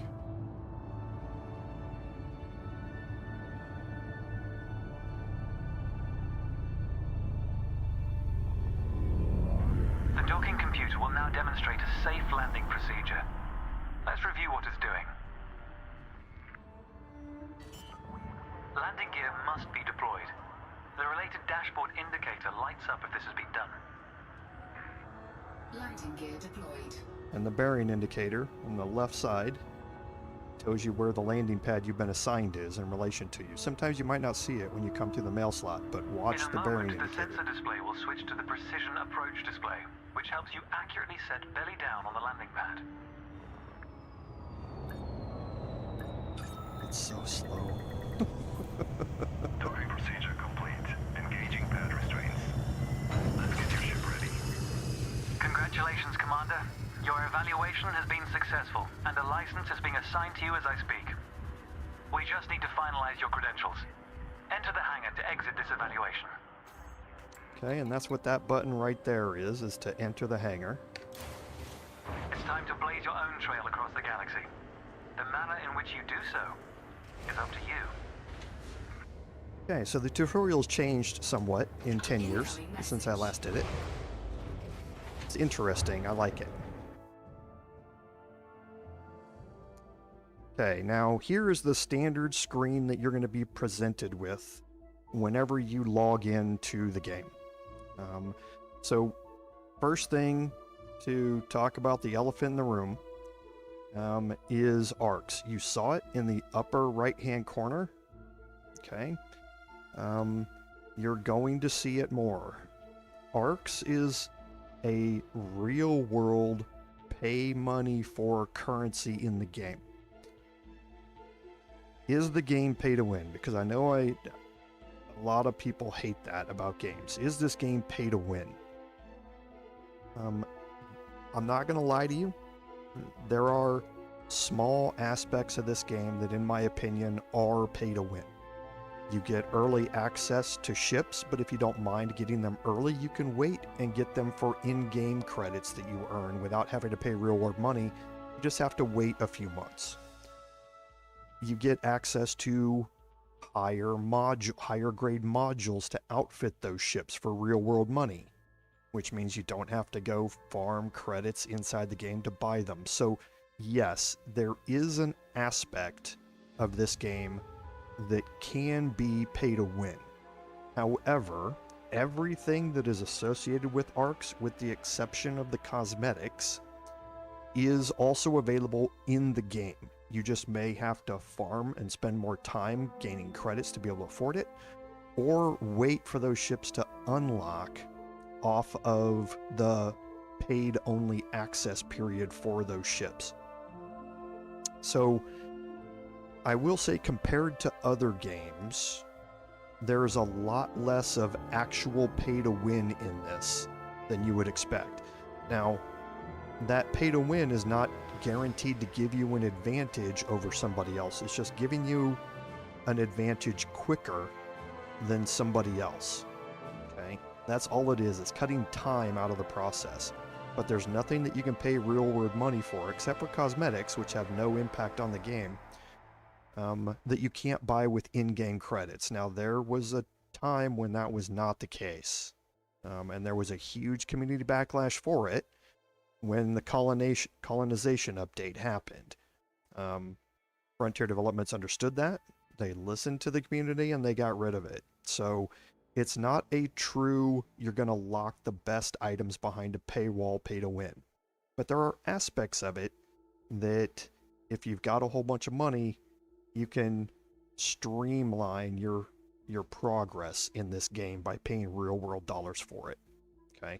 I have to mention it. I'm not going to sugarcoat it or cover it up. So now down here in the bottom, what's happening? Okay. There is a news feed called Galnet News, which gets updated by Frontier Developments, and this will tell you all the things that are happening in the galaxy right now. It is a 1-for-1 size replication of the Milky Way galaxy with 400 billion stars in it. Every star has a star system that's associated with it. Like I said, they had an astrophysicist on the development team. She's no longer there. It's been a few years since she's been there, but during that time they took over 150,000 actual stars that are in the astronomical database, and they mapped them into this game. So they're actually there. If you want to go visit Arcturus, or you want to go visit Betelgeuse, they're in the game. You can go fly to them. So this galaxy is your world, is your MMO world, where people populate it and work in it every day. Now, when I click continue here, you're going to see ways to interact with that world. Okay, the first is open play. This is what I play in probably 85% of the time. Open play is you can find other commanders out there. You'll run into them. Sometimes they're friendly, sometimes they're not. Sometimes they will kill you for no reason whatsoever other than they just want to grief you. Okay?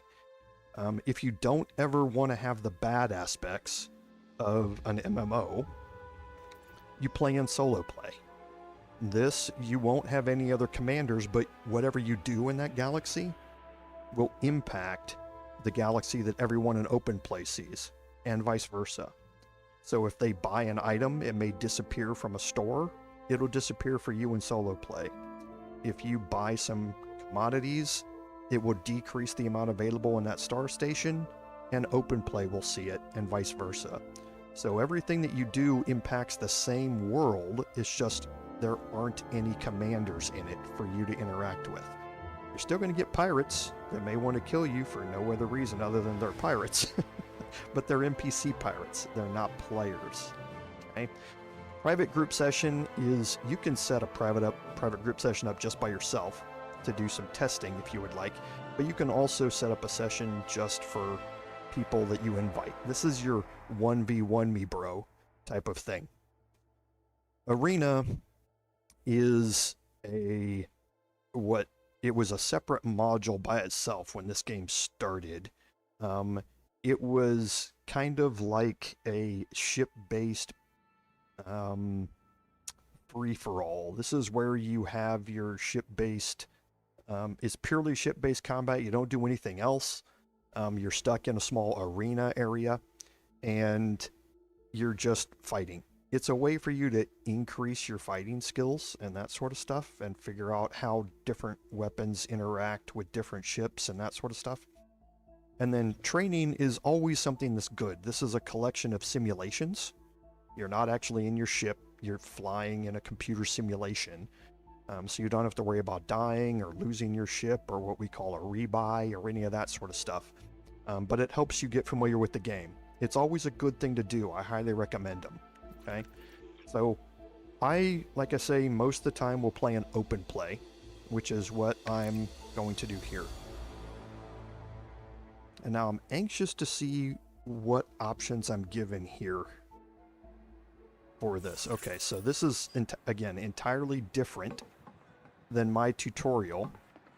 So in the upper right-hand corner, I need to visit Pioneer Supplies and purchase a suit. So it's starting me on foot, which is interesting. You after a weapon or an upgrade? So Pioneer Supplies, okay, is where you buy suits and weapons and consumables like grenades, e-breaches if it's an anarchy settlement, and that sort of stuff. You don't want to be caught unprepared. Okay, Always consumables a good idea to stock are your up. med kits, shield disruptors. They take down enemy shields easier. Shield projectors puts up a barrier. It's kind of like Destiny 2, your Titan shield and that sort of stuff. Frag grenades, energy cells to reboot your battery, boost your battery, and then e-breaches. These are your portable hackers. They're just not available here because it's not an anarchy Sure, you system. have got everything? So here you have suits and weapons. Take Okay, your there are time. only 4 types of suits in the game. You can only buy 3 of them. You're given your flight suit, which is the 4th suit at the beginning of the game. That suit, you can't upgrade it. You can't change it. These 3 suits all serve different purposes. So the Dominator suit, you can see the stats on it. It's got high shield strength and high shield regen. The Maverick suit is lower shield strength and lower regen, but it's higher backpack capacity for goods, assets, and data compared to what you have on the Dominator suit. The battery here is a little bit bigger because you're using your hacking tool and your arc cutter a lot more. So you have a higher battery than you do in the Dominator suit. The Artemis suit is your exploration suit. This is when you're out doing exobiology, which is something we'll learn about later. It has the lowest shield strength and the lowest shield regen. It's got a middle of the road, but still really low backpack capacity because you're not farming items in this. You're out searching for genetic information to bring back. And it's got the highest battery in the game because you spend a lot of time outside your ship analyzing stuff and looking for things. Okay, so the Maverick suit is the suit that I play with 90% of the time. When I'm doing exobiology, I'm in the Artemis. When I'm in a combat zone, I'm in the Dominator. The Maverick suit is my walk-around everyday suit. And that's because the arc cutter allows me to get into locked stuff. Okay, so it wants me to buy a suit, and it recommends the Maverick suit. Upper right-hand corner, 250,000 credits. This is going to cost me 150,000 credits to buy this suit. Maverick suit. I'm sure you'll put all that extra carrying capacity to good use. Just be careful with the arc cutter. It'll cut through just about anything. Oh, and don't forget to equip that suit into a loadout. Okay, we'll talk about the loadout here in a second. Now there's a caveat to the suits. You can see it's grade 1. Over on the bottom right, engineer modification slots. You don't unlock those until you upgrade the suit. The max suit upgrade is level 5, or grade 5. As you upgrade the suit, all of those stats above it will get better. You'll unlock engineering slots, and you can put like faster reloads, faster shield regen, night vision. You can put modules into your suit to help increase the capabilities. You can find and buy suits that already have level grade 3 on them or grade 2 on them. Sometimes they will have an engineered module already slotted into them. They're going to cost you more, but that you can search around for them to save you some time later on. Okay? Is that everything? Come back anytime. Okay. So now I need to apply my new suit to a loadout. And yeah, JCW, that's kind of what this is. For the first few episodes, you're going to be learning a lot. My streams are mostly tutorial in nature. Once we get out of the first few of these, where everything is not new, you're going to be seeing a lot more about how I've streamlined material gathering, how to find materials for engineering, all of that sort of stuff. Building ships and all of that sort of stuff, how I do that and how I optimize them. You're going to see a lot more of that. The first episode, I know if you're an experienced pilot like I am, you're going to be seeing a lot of stuff you already know. I apologize for that. I don't want to leave a group of people out who have never seen the game before either. So yeah, I apologize. You're going to see a lot of new stuff. So here, your terminals are where you interact and get on-ground missions from, but also how you interact with the station. So first of all, inside here, you're going to see a mission board. We're going to look at that here in a minute. Administrative contact, interstellar. They have an interstellar factor here. Good deal. We're going to look at this here in a second, but first we need to edit our loadout. Okay. So right now we have a default loadout that just has our flight suit in it. Now a flight suit, if you look here, all you have is a secondary weapon. It's just a pistol. Okay. Now they're going to give you a pistol. They don't want you to go out in the world unarmed. But at some point, you can start buying new weapons. You can upgrade those weapons just like your suits. You can add modules to them, and that sort of stuff as well. So, but the flight suit just has a pistol. So we're going to create a new loadout, and we're going to select the suit for it, and that's going to be the Maverick suit. Okay. Now, with the Maverick suit, here you have access to a primary and a secondary weapon. Okay, now we don't have any primary weapons. It's grayed out. All we have is that same Karma P15. If you want to put the same weapon in multiple loadouts, you don't have to buy multiple copies of it. Whenever you leave your ship and you determine what loadout you're going to do, your commander is going to equip that suit and those weapons, and the others are going to get left in your ship. So you don't have to have multiple versions. Okay, but we do want to equip a secondary weapon. Okay, and now we can save our loadout. It's going to ask me for a name here. You can name this whatever you want. Okay, you can just name it Maverick for the suit if you want. And save that loadout. And actually, the caps lock, this is an interesting thing about this game. the whatever you type in here is always going to show as all caps, but the input in the database on the game will actually read your capitalization. Okay, so there I capitalized the first letter. So when you're working with third-party exterior tools like Inora that we're going to learn about later, the displays can come up a little weird depending upon how you type in what you type in here. So they added this also displays as to make it a little bit easier. So you kind of know what you're going to see in those outside tools. So now here for this loadout, we can use this loadout. This puts the check mark on it and lets you know that that's the current one that's active. You can change this whenever you leave your ship. So it's not locked in stone. Now, there is suit cosmetics here. Suit cosmetics, I told you, are given to you a little bit. You see we have a couple that are given to you. So we have 3. We have Scavenger Sand, Scavenger Green, which isn't really green. I don't know why they call it green. And Scavenger Teal. Okay. I've just moved it to Scavenger Green here. But all the others, you see down on the bottom right, is part of a pack. So you can pay real world money to get all of these different suit packs here that will have different number of items to customize your commander here. So all these different helmets. So you can get some real interesting looking helmets and that sort of stuff in here.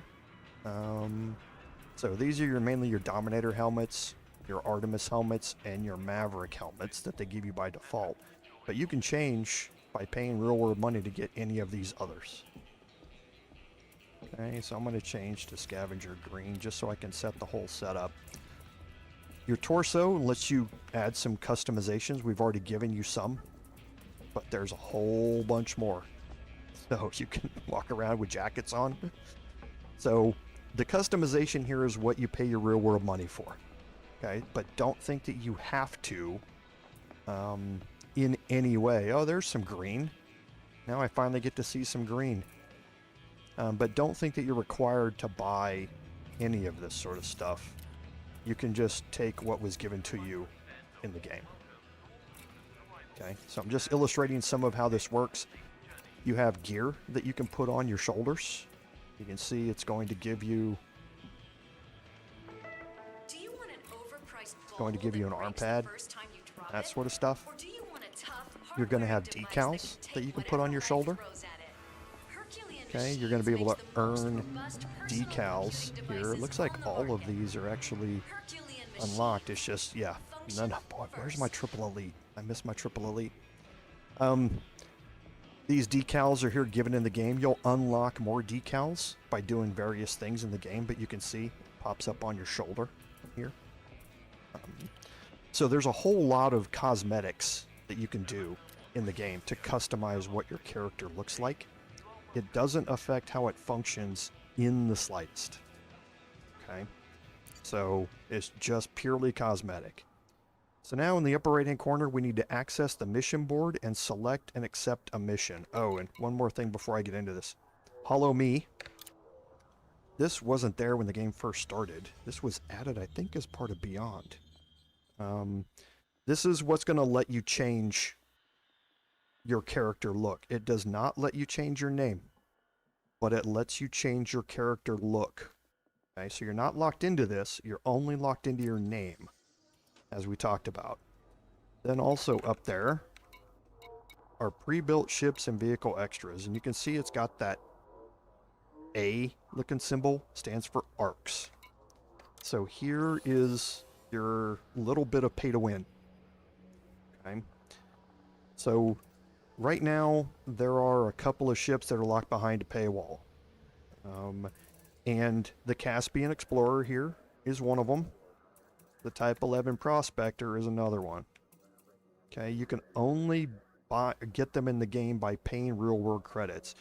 Now, these have been out for about 4 months now, so we expect that they're going to be coming off of lockout here pretty quick. I'm assuming when they actually release the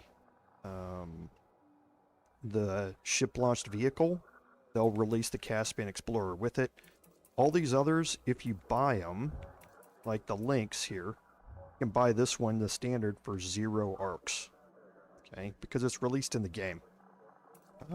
But the others, if you want these, they have an upgrade. Higher modules, more paint jobs, all that sort of stuff. So the paint jobs don't affect it, but the modules do. So there is a little bit of pay to win here, but all except for 2 of those ships, you can actually buy with in-game credits right now. And the Python is just a great ship. Just be aware of it. Okay, so let's go to our mission board. And we'll start looking at what missions we have. You can select, we get access to the factions. This is important. Your relationship with your faction determines how many missions they're going to offer. So if I go to all here and I scroll all the way to the bottom, so it's only showing me the ones I have access to. If you don't have high enough reputation, then you won't have access to all the missions available at a station. So you increase your reputation by running missions for these factions. So I thought the Caspian was still behind. I'll go look at it here in a little bit and see if it's still in there. I thought the Caspian...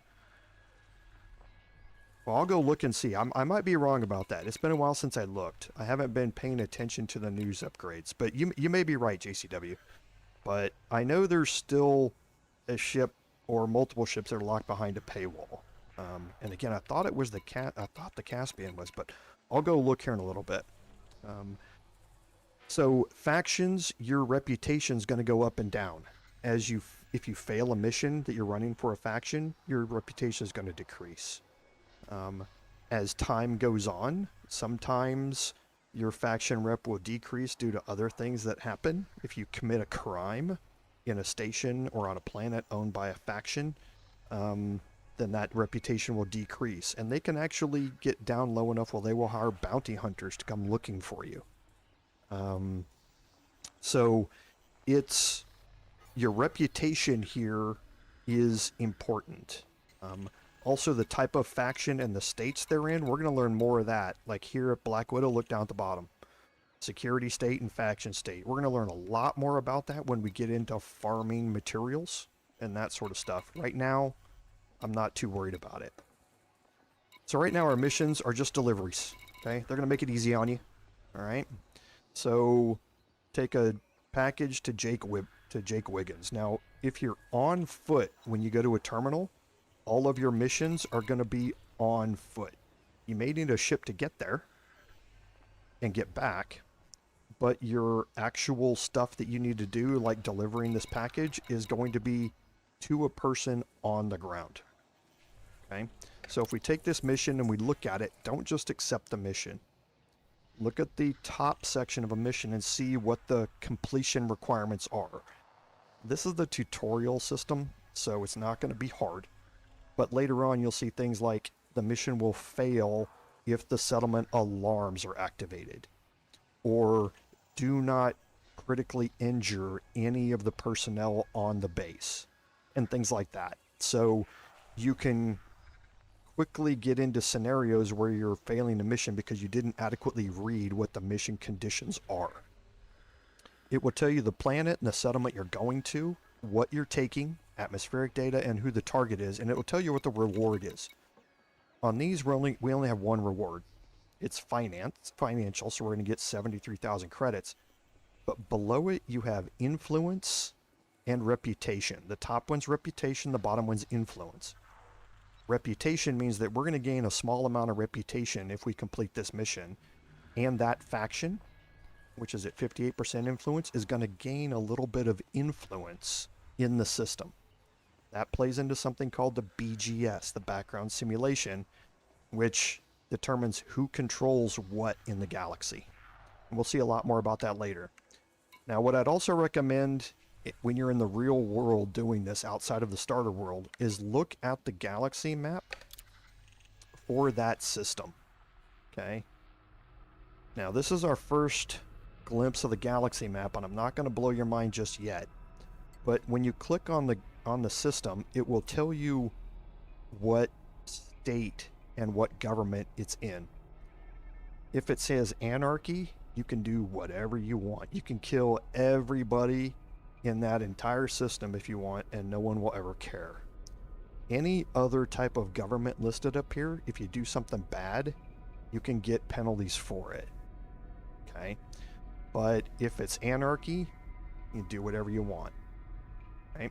So I would highly, when you're looking at some of those missions where you have to go in and do something covert, or if you don't, you're looking to sneak in somewhere and you get caught, you may be able to kill some people to keep the alarms from going off and not get a bounty if you're doing that mission in an anarchy system. Okay, but something we'll deal with a lot more later on. Okay, but always spend a minute and look at what you're getting yourself into. We're going to accept the mission here. Okay, it's going to give you some notices here. Mission performance will affect your reputation. Failing or abandoning a mission will reduce your reputation and may sometimes get a penalty. Missions are tracked in real time and will count down while you are inactive. It's going to have a time limit on this mission, and that's set to the clock. The clock doesn't stop when you log out, and you must have adequate inventory space to receive the mission rewards that offer goods or resources. We don't have any goods or resources as mission rewards yet.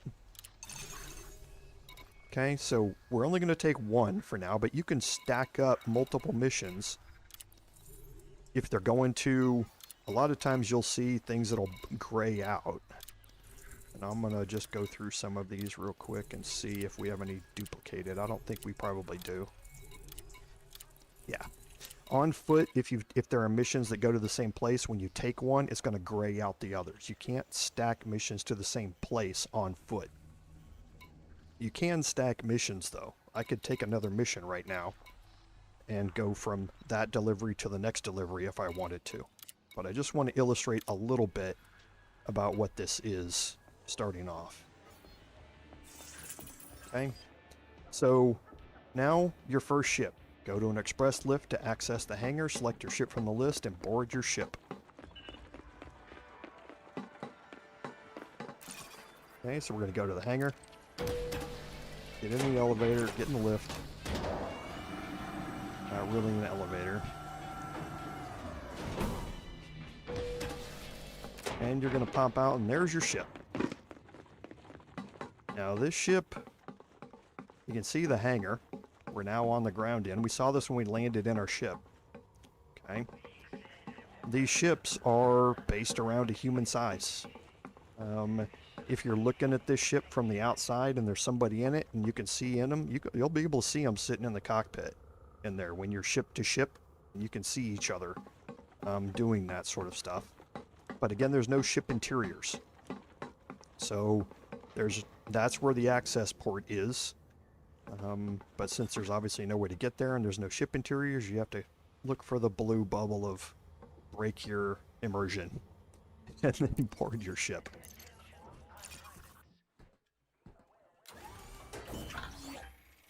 Okay, now we are free here. Okay? We can do whatever we want. So the first thing, when you hear that noise, when you get into your ship, that indicates you've got mail. So up there at the top,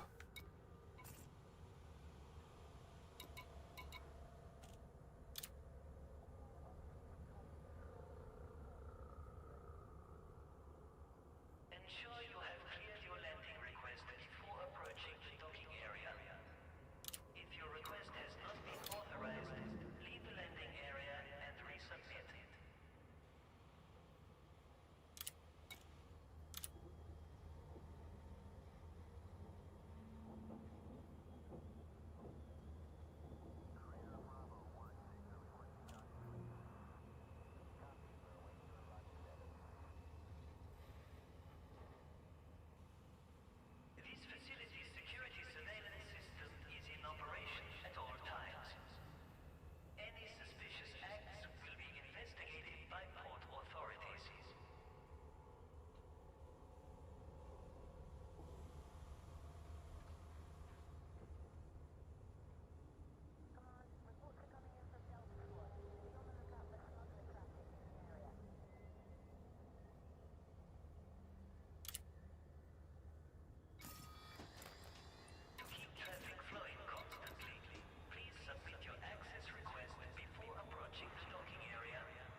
systems are going to...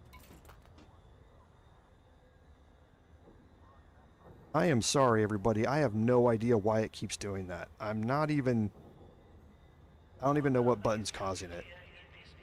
I'm sorry, Reptilian Cow. I apologize to everybody. I'm going to spend some time figuring this out.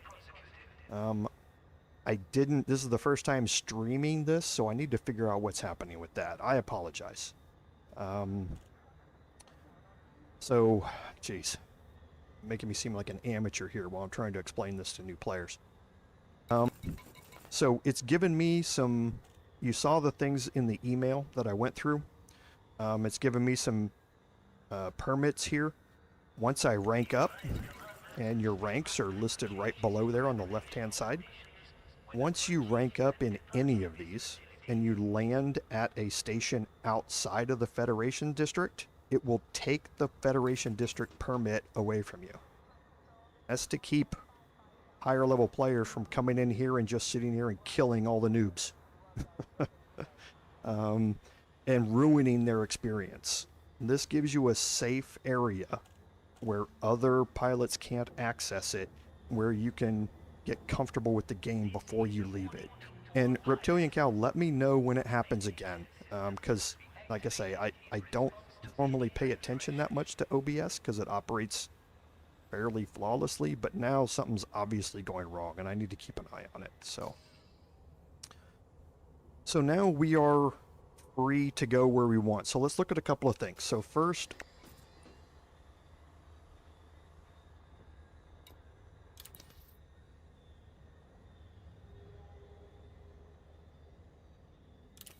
Please follow traffic control cues during docking procedures, and be sure to check your assigned bay number before approaching the landing area.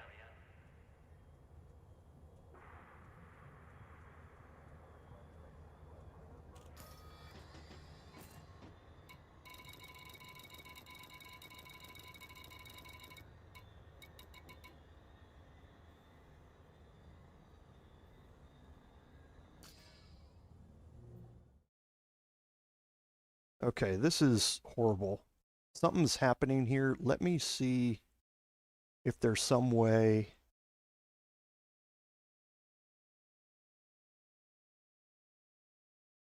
Let me go see if there's some way inside OBS to change that. Because I don't even know what button it is that's doing it right now. So let me go. There are no hotkeys. I'm looking at it right now to mute audio.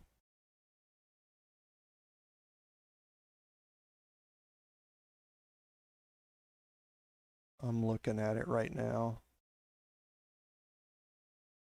I'm sorry about this, everybody. I don't know why it's doing this. It's never done this in any other game. I'm trying to figure out why it's doing it. And yeah, my audio, I don't have any, there are no hotkeys that are set here to disable it.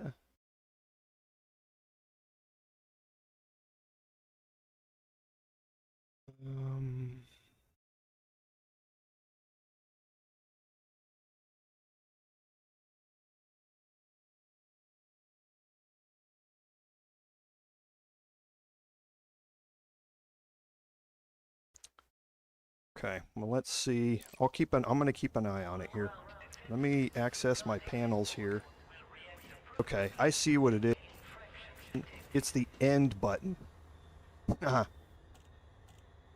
It's the end button on my keyboard, which means I can't scroll left, or can't scroll right through the panels.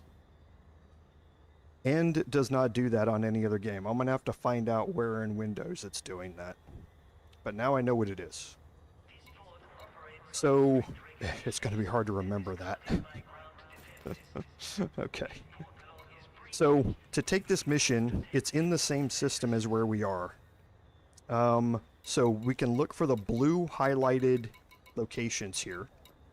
It's going to highlight the planet it's on and the settlement that you're going to. Okay. So we're going to click that. and we're going to lock that destination. Okay, we're going to close that panel, and now we're going to launch. But before I do, I want to see what modules I have in this thing. So I have an advanced docking computer. I can't stand this thing. So I'm going to make it inactive. We have a Super Cruise Assist module. Can't stand that thing. Okay. Ooh, E levels. This is all fun. Okay. So now we're going to launch. Now I've turned off the auto launch and auto dock sequences, and I've turned off the Super Cruise Assist. I'm flying manually here. Like I say, I'm a better than average pilot.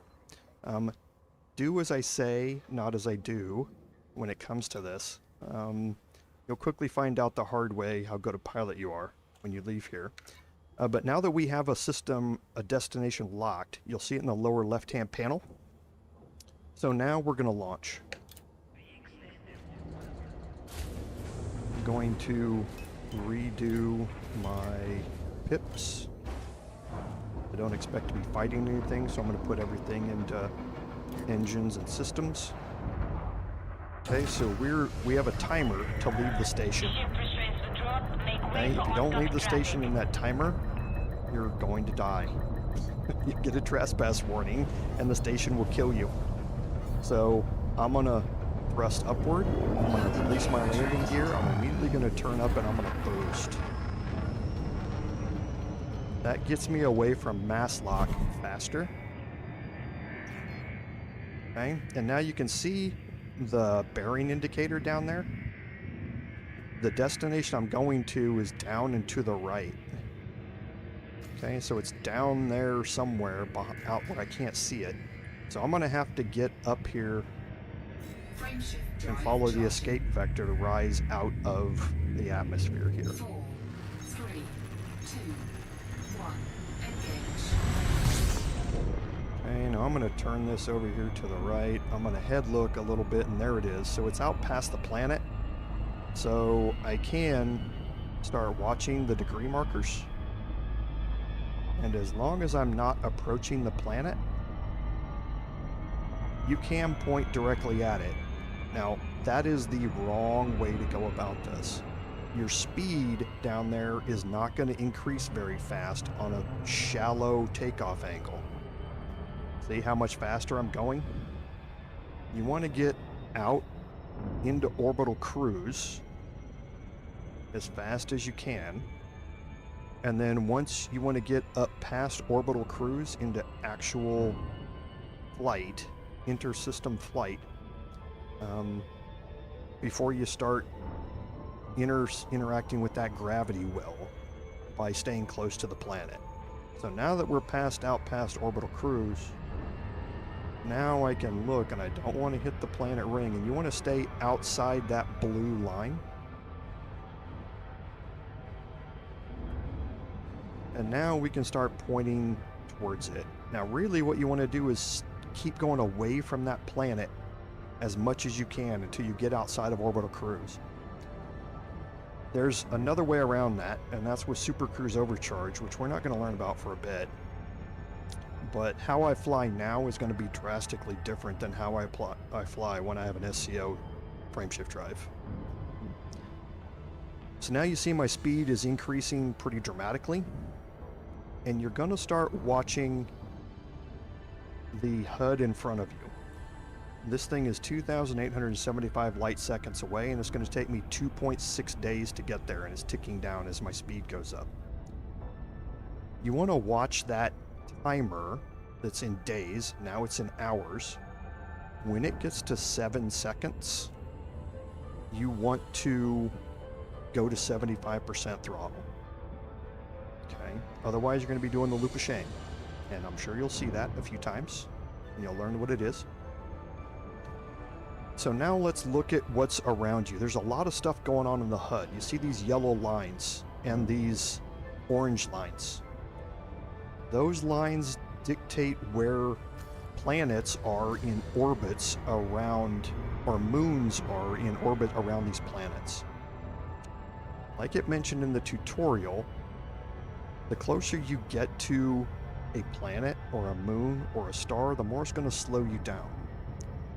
So if I'm looking at this, all those orbit lines are end on to me right now. So that means if there's a planet somewhere on the near side of this system to me, I'm going to run into it and get slowed down. So I want to be off to the side a little bit. And now you'll start seeing those lines turn into ovals, and you can tell which side of it you're on.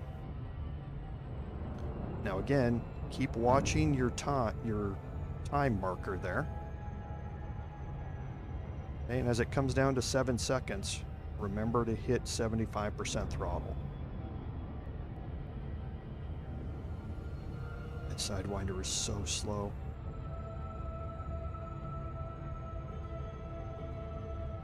Okay, and now you can start to see how that system is developing a little bit. Now the lines that are vertical, which are heading back to your left and right, are your approach lines. That's the center line of your ship. So if you keep those things halfway on the long horizontal line below holding and above the time, you can tell that you're lined up with it. That's an easy way to know if you're lined up with it vertically. Now you can see that the planet we're going to is in the middle of this system. So I'm going to watch that timer, and I'm head looking now.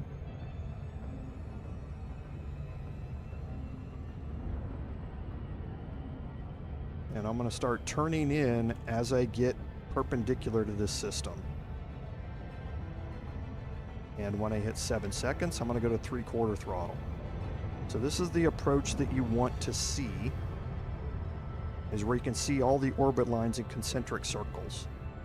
That means that you're not going to get a gravity well, because you're always closest to that one right in front of you. So you're going to have the least time approach to the planet. Okay. So that's just a little bit of how stellar navigation works inside of a system. Now, normally in other ships, that timer is going to be stuck at 6 seconds. Okay, that's the minimum amount of time you will always see.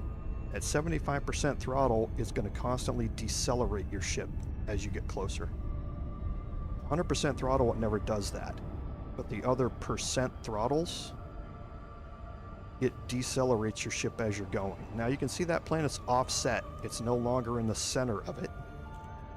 And once I hit about 0.1 light seconds, I'm going to start slowing down. Now the line turned dashed. That means that holding's on the far side of the planet. So I'm going to stay offset to the planet. I'm going to keep slowing down. And I'm going to circumnavigate the planet. Now that it's solid, it just past the horizon. And now I can start making my approach. And you want to be in the bottom left-hand corner. You want to be less than 200,000 interdicted. Really, you're seeing an interdiction. This is a pirate who's interdicted me, and he's going to drop me into the atmosphere. Okay, so I got an interdiction failure.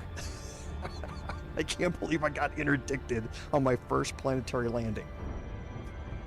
So let me explain what just happened, and I'll remake my approach. So when you're in Super Cruise, pirates can yank you out of Super Cruise.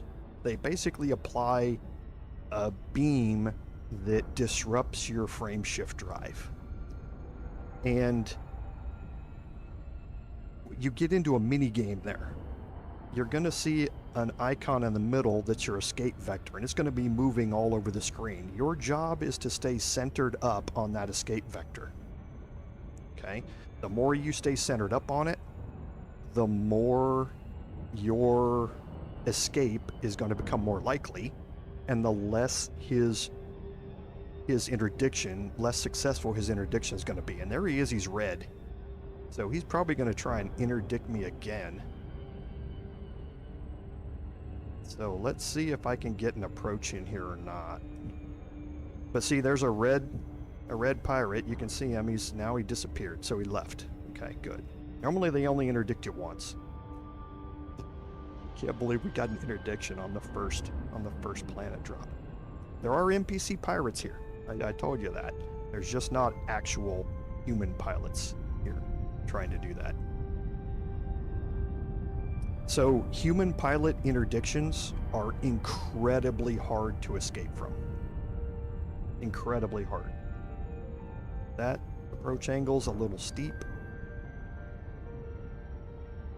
So I'm going to shallow it out. I'm going to start slowing down a little bit.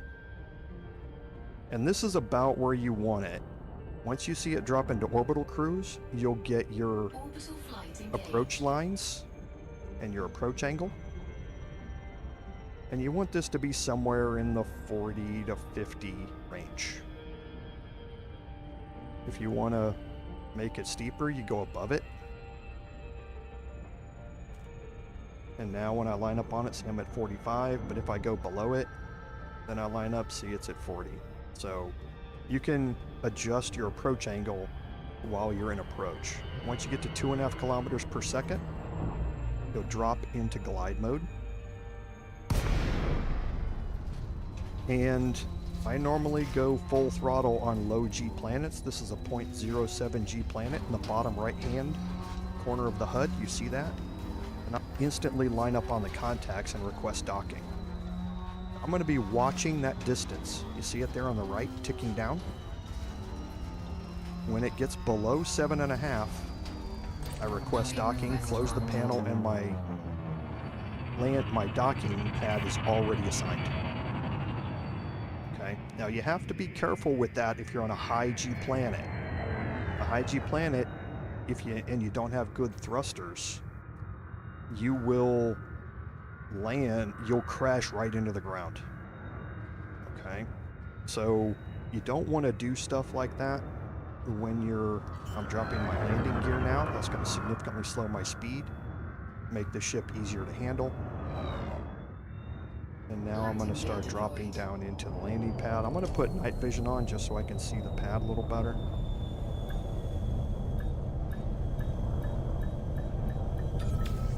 Okay, and here we're down.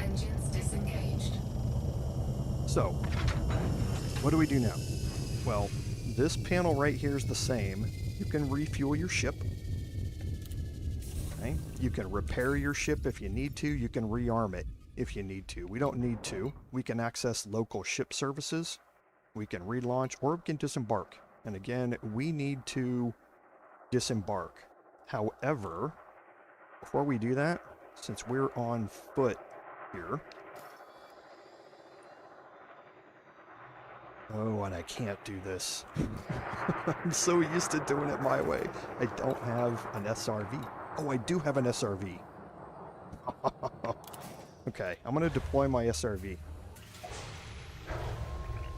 We don't know where this guy is. Okay? And this is a little trick to make it easier. Okay, we don't know where on the settlement this guy is. So to find him, what you would do is walk around here, find a terminal, find his name in the staff list, and then walk over to him. But instead, what you can do is get far enough away from your ship that your turret activates. And you can activate your turret. And now, whenever you move around and you select the target, it's going to scan them. And you can just go around here and you can scan all of these people that are here. And there's Jake Wiggins. We just saw him. There he is. Okay, so now we know he's about 141 meters that way. So now we can deploy out of our ship, or out of our SRV. We know he's about 141 meters this way.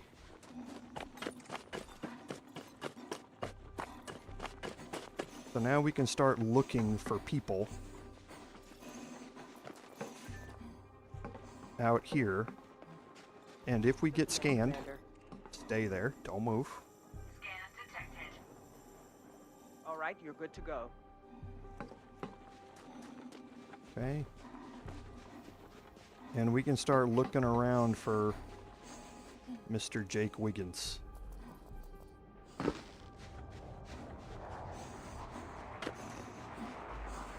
Try that again.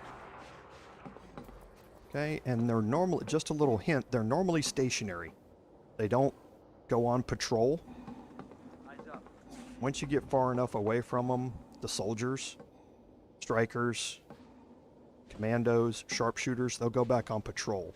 The mission NPCs don't move. They stay in a certain location. I'm expecting a delivery. Would you know anything? Excellent. Just what I needed for my work. Thank you. Okay, so now we just need to leave the settlement, and your HUD up there at the top tells you how far away your SRV and your ship are. Now, I almost always deploy in my SRV. Try that again. Almost always. The game doesn't care if you drive around in an SRV. Soldiers will never scan you when you're inside your SRV. So if you're trying to do something sneaky beaky, you can drive up next to it in your SRV and take a look at it, figure out how you're going to do it before you get out and risk getting scanned. Now, if you scan something or somebody from inside your SRV, it does not translate to your contacts in here. It's not going to show up as a contact on foot. It's just going to give you a location that gives you a better idea about where to go while you're inside your SRV. Okay, so just a little hint to help out how you're doing things. And then I'm going to leave and head back to my ship.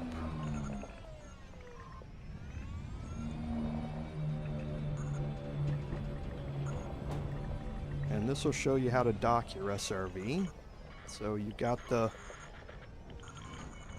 basically the inverse of the docking pad here. You drive up into it, you get that down in the center of your sensor globe. You've got the ship icon, the light blue ship icon. You put it basically a little bit farther back in the middle of your ship. Hit your 3 panel, go to your SRV and go to board, or your ship and go to board.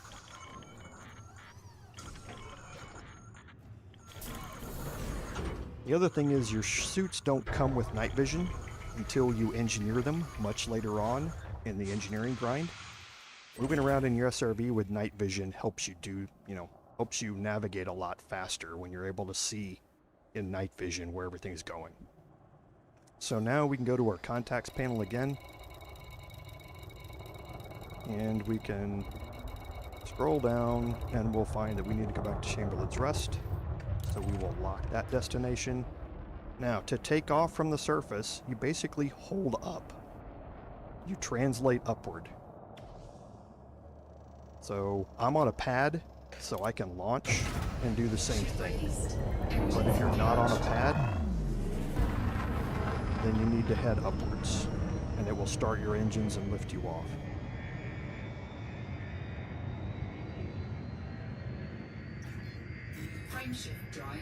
Okay, so sometimes you'll get a disruption. The closer you are to a planet or a star, it'll take longer to charge your FSD. 3, 2, 1, engage. And again, we're going to wait until we get up out of orbital cruise to change directions to head back to Chamberlain's Rest. Wouldn't be doing this if I had an SCO drive.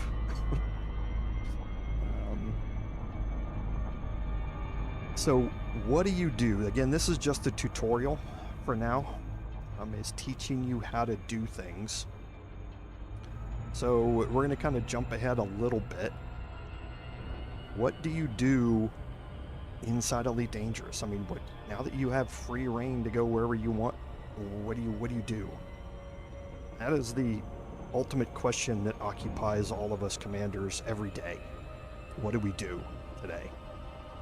you're never stuck into one role in this game. It's not like a traditional role-playing game where you are limited based on your build to go do a certain thing. You're going to have access to be able to buy all the ships in the game, and I think they're 57 or something like that. And that includes all the ones that are specialty that you won't have access anymore now. They were gifts that were given out due to various things, which are basically just different versions of the same ships that are already in the game. But I think there's 57 different ones that have been either released or given out. I think in the high 40s are still available for purchase right now. You can fit those ships out any way you want. You can go start doing whatever you want. But at the end of the day, what you see down there in the bottom left-hand corner where it says balance, 99,990 credits, that's going to rule your world for a while. Everything that you're going to try and do is going to be based around credits. And you need to find a way to minimize the grind to get credits to be able to progress in the game, to buy better ships and buy better suits and buy better weapons. So it really comes down to what is the fastest way for me to make credits in this game. There are multiple answers to that question, and it's hotly debated amongst commanders as to what it is. But there's really a trade-off between time and ease or relaxation ability for all of those measures. And I'm going to be showing you a few of those different things as we go through this. I'm going to show you the road to riches. I'm going to not do the entire road to riches on stream, but we will do a large portion of it so that you'll be able to see it, and then I'll complete the rest of it offline. And you can see how much credits you can earn from doing that. We're going to be doing some other things to earn credits. We're going to be doing some on-foot missions. We're going to be doing some in-space missions. We won't be doing any combat right this second, but as soon as we land here, I'm going to show you one other thing that is a really easy way to make money for a negligible amount of work. It just doesn't happen all that often. So there's 7 seconds, so I'm dropping down to 75% throttle.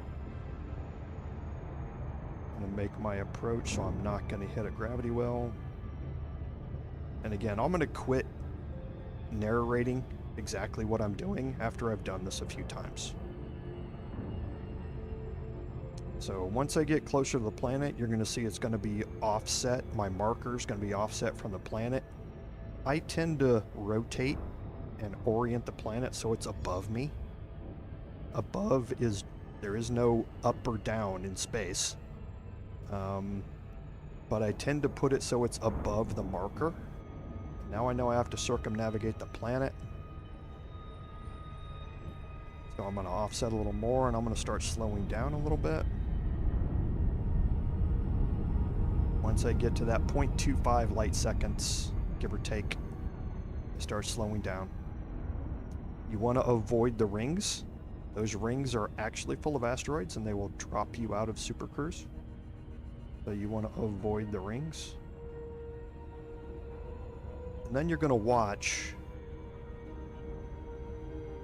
And once it gets kind of fully inside the yellow ring, and you'll perfect this on your own. Out there, I'm going to start dropping into it. And at this point, I switch my orientation so it is below me. And now I watch my speed. Your speed needs to be in the blue before you drop into the difference or the stage between orbital cruise and drop. Okay. Otherwise, the game won't slow you down enough to reach that 2.5 kilometers per second speed to enter glide. and it will drop you out way up here, 100 kilometers above the surface, and you'll have to re-enter Super Cruise and make your approach again, and you'll damage your ship. So you'll learn how to make an approach to planets and how to optimize it. I don't optimize it all that much. There are much faster ways to do this. You could do the Spiral of Death to come down here. Just don't feel like it. I don't play this game to be the absolute best at it. I just play it to have fun. So 2.5 kilometers per second. We're about to drop out into glide. When I drop into glide, again, what I normally do if it's dark side, I activate night vision, go to my side panel, watch that distance tick down to 7.5. I'm dropping out of glide now. There we go. Now I look for my landing pad. Welcome, Commander. Landing pad 8. When approaching the surface port. Request approved. Clear for landing on docking bay 08. There it is.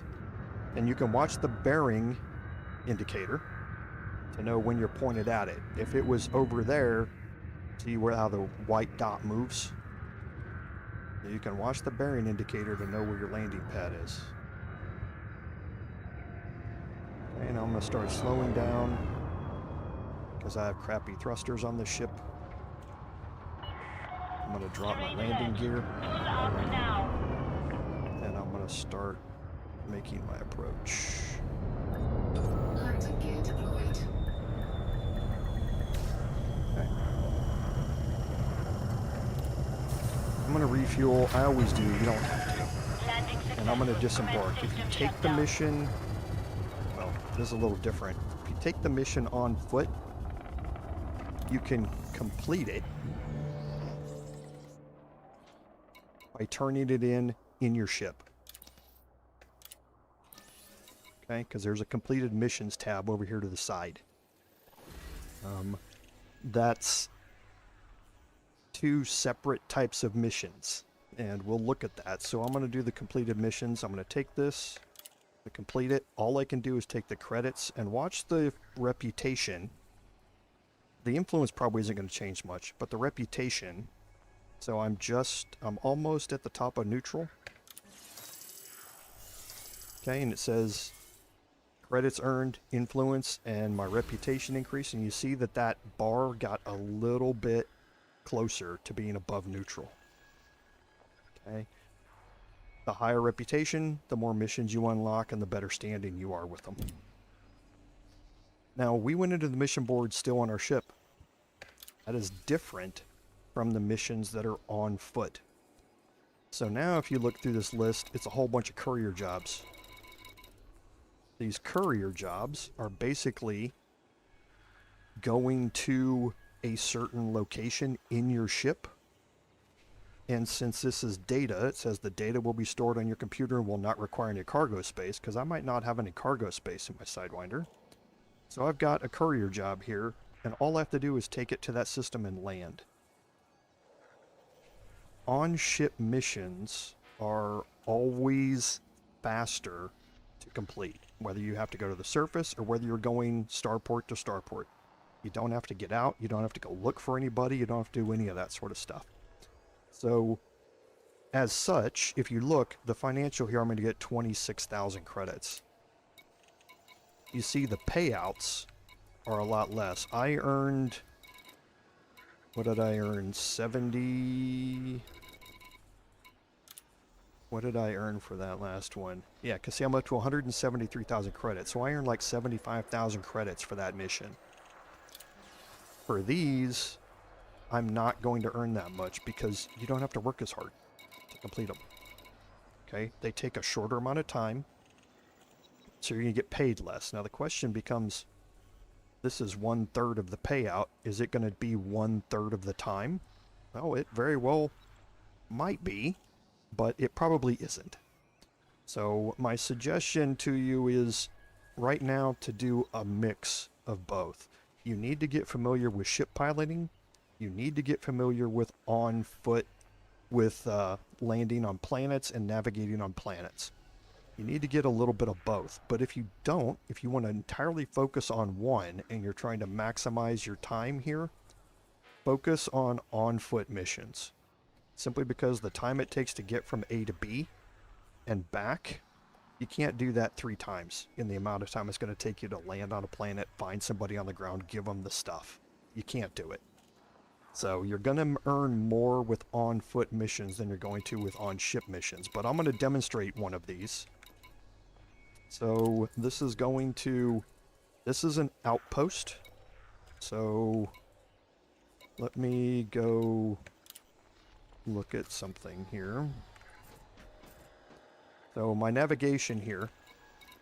So if I look through this, all of these blue icons are places on planets that I can land at. Okay, these are Odyssey settlements. They're put in with the Odyssey expansion. There are some locations, well, there might not be here, that are non-Odyssey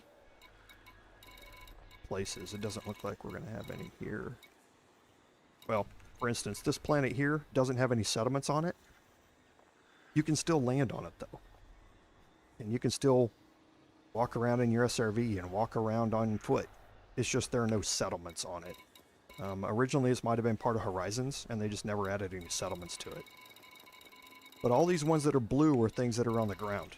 There are other things here in this system, such as the Hoffman installation. This icon represents that it is it's a medium-sized star station, okay? It's an installation orbiting a planet somewhere. You don't have to get out of your ship to go do anything with it if you don't want to. You can dock to it, drop your data off, and take off again. Hausdorff Holdings, again, that same icon. And it will tell you it's an outpost. These have less docking capacity than starports, so they're limited to medium and small pads. And they have fewer station services. Okay, but it tells you that they have trade and smuggling. There's no missions at Hausdorff, though. Okay, so this icon here this panel will give you some information about what installations are available inside the system. It looks like we don't even have a single Orbis or Coriolis style starport here. We don't. Interesting. Okay, so when you're taking your missions here, Hausdorff Holdings, it says outpost. That tells you that this is in space that you're going to. Okay, if I look at this next one, this is going to Hausdorff as well.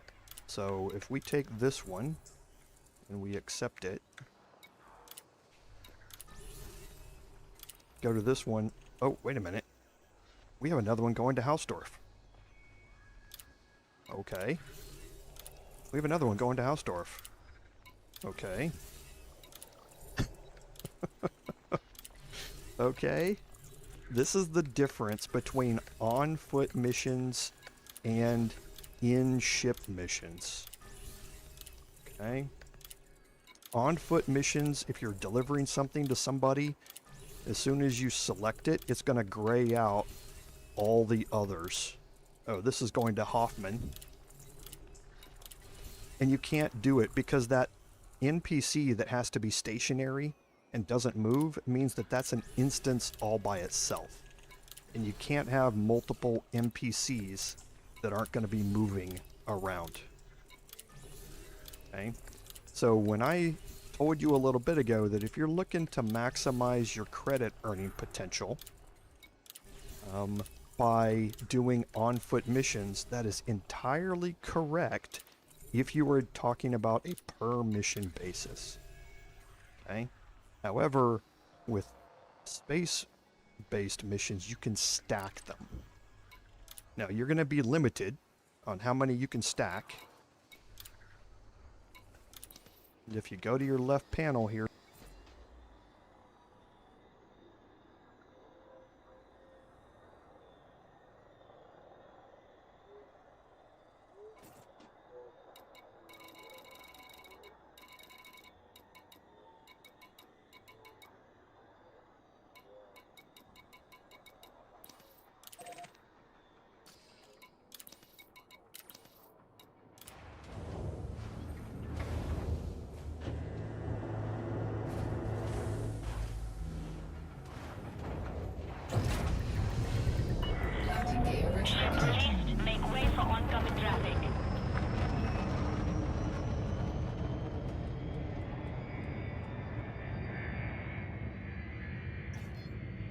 Frameshift drive charging. 4, 3, 2, 1. Engage.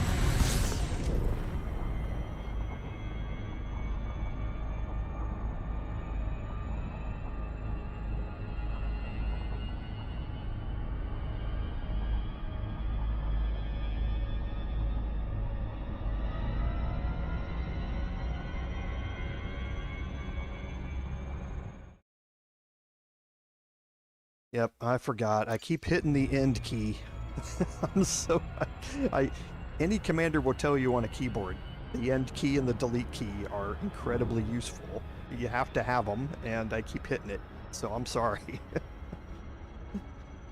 So, what I don't know how much I mentioned there and how much I didn't, but I'm stacking on-ship missions right now. You can't stack on-foot missions to the same installation. It won't let you. So even though you're going to get paid more per mission for an on-foot mission going somewhere, stacking missions is where your credit earning potential is at. Okay? And people will tell you, and I need to watch out for the rings. Okay, so I'm past them. People will tell you that the fastest way to earn credits is like stacking wing massacre missions and that sort of stuff. And they are very probably true. There's still some debate about it with some other things, but stacking missions is what you need to look for when you're in your ship. That's going to be early on like this. The quickest way for you to earn credits is for you to stack missions up and complete them all using the same run to the same place. Okay.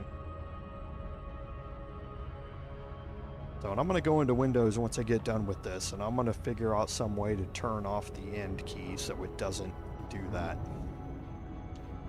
Because, yeah, it's embarrassing. Any of my channel subscribers or members would know that I'm normally much more professional than this. So again, we're gonna, the Sidewinder's so slow. We're gonna offset to the right a little bit of it, just so we can avoid any gravity wells. And you'll see a much different landing animation here, and you'll see how much faster it is to land on an installation or an outpost or a starport as opposed to an installation.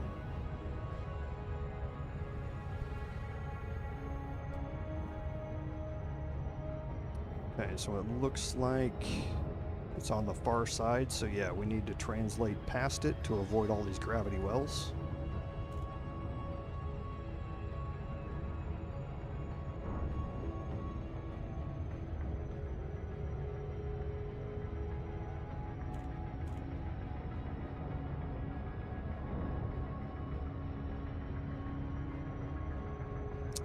And you know, I never used it.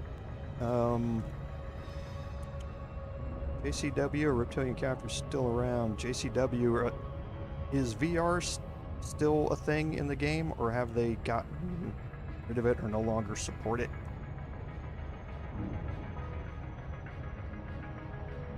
Now I'm going to start turning in on this.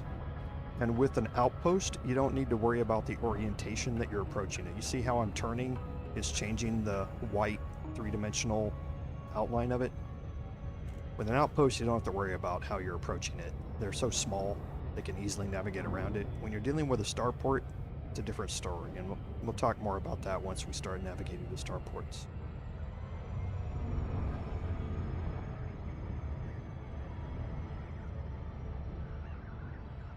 But the goal here is to get it locked at 6 seconds and never go above 6 seconds. That's the goal here when you're approaching an installation. So you want to avoid other gravity wells. And I'm not looking for a planet now. I'm looking for that bright yellow ring. Okay, so I'm on the near side of it, so I can approach it without dropping below 6 seconds. The bright yellow ring indicates an orbiting outpost or starport.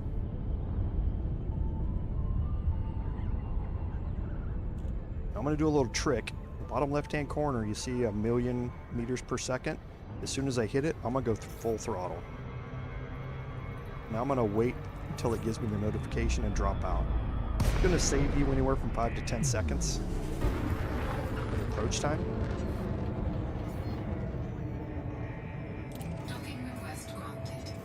Okay, so there's my landing pad. This is a pirate installation. This is interesting. There's my landing pad right there.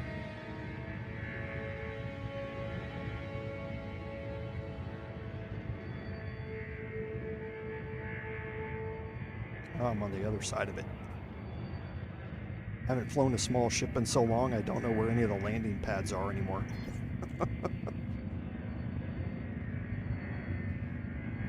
You can only approach the landing pads. I'll demonstrate that. You can only approach the landing pads from... You can only dock at one direction. You see how the 101 is closest to me? If I approach it from this way, you see I'm backwards. See how my ship is approaching it from the other way?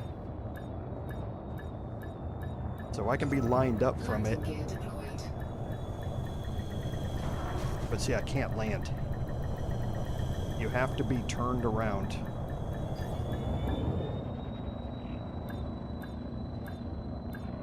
To be able to land on it.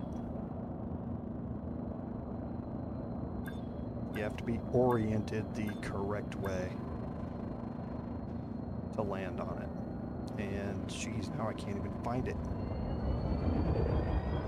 Okay, there it is. So I need to be this way. So when you're approaching to land, make sure your ship looks like that when you're approaching. You're approaching it from back to front, so to speak. And then you'll dock. Engines disengaged. So now I'm going to go to Starport Services. You don't have to disembark your ship. Go to the mission board. Go to completed missions, and there's 10 missions here I can complete. So look, I'm 173,000 credits, upper right-hand corner. Complete. Skip. Complete. Incoming message. And that incoming message was my faction reputation went up because I'm completing a bunch of missions with them.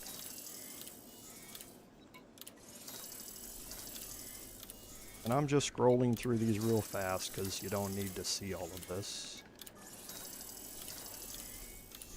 This is what happens when you stack missions. Okay. Now, you can, since I'm going to a different installation now, I can look through this.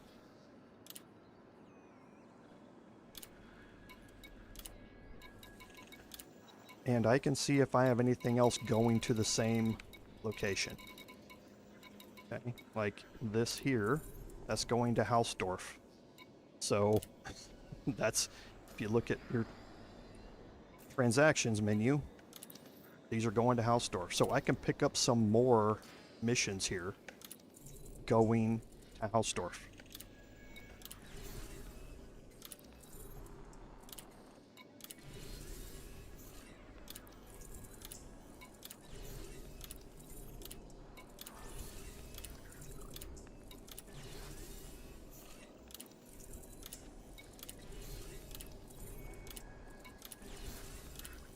Okay, so looks like we're going to be able to fill back up on missions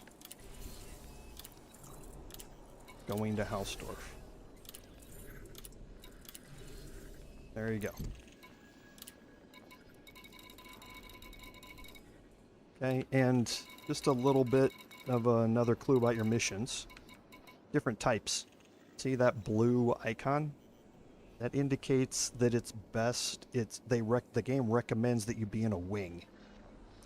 That is when you join up with other commanders in a 3-ship group to take on more difficult things. Now, you don't have to. If you're a good pilot and you have a decent ship, you don't need any of that sort of stuff. You can do those by yourself. But the game recommends that you do that. Now again, go to my navigation panel, select Hausdorff. and we'll launch. Now, when you launch off of these, it drops you down, 180 degree rotates you, and you take off going the same way you came in. Engines engaged. And I always boost coming off the pads. Hausdorff's on the other side of the planet. I'm gonna have to circumnavigate this thing. Sufficient boosting capacity. Frameshift drive charging. 4, 3, 2, 1. Engage. And we're gonna do just a, we've only got another 12 minutes or so left in the stream today. As if you missed the very first part, I do 3-hour streams, 3-hour live streams. So we've got a little bit left here, and I'll talk about kind of next moves once we drop all these off. And I'm circumnavigating the planet, and I'm going until that yellow line gets past the center. So now I know I'm on the far side of the planet. And I'm not going to hit a gravity well. And now I can speed back up to full speed and drop out of. And that's the thing about being that close. That's why those missions are great. Try not to hit the end key. Docking request granted. Okay, so where's my landing pad? It's over here. That's landing pad 01 up there. I'm looking for pad 02. Oh, there it is right there. And I'm again on the back side of it, so I'm going to have to rotate around.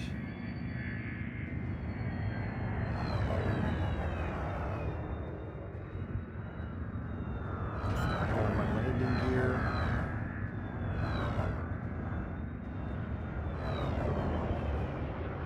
Landing gear deployed.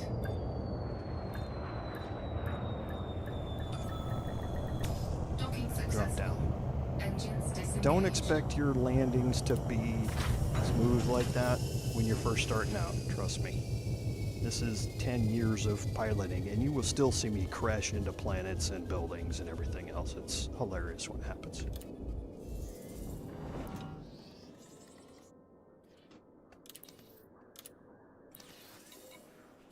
Okay, so now just turn these in. I wish the community's been asking for this for a long time, that if you pick a mission that only has one option, that you're able to turn them all in. Missions normally have 3 different options. And there's also been a lot of discussion about, can you just, when you pick the mission, pick which reward you want, so that way you can just turn them all in when you're done. Something that FDev has never implemented, and they've resisted. I don't know why. But I've never seen a way to turn all of these in at once. You're not going to have, to be fair though, you're not going to be stacked up with 20 missions like this very often once you get outside the Pilots Federation.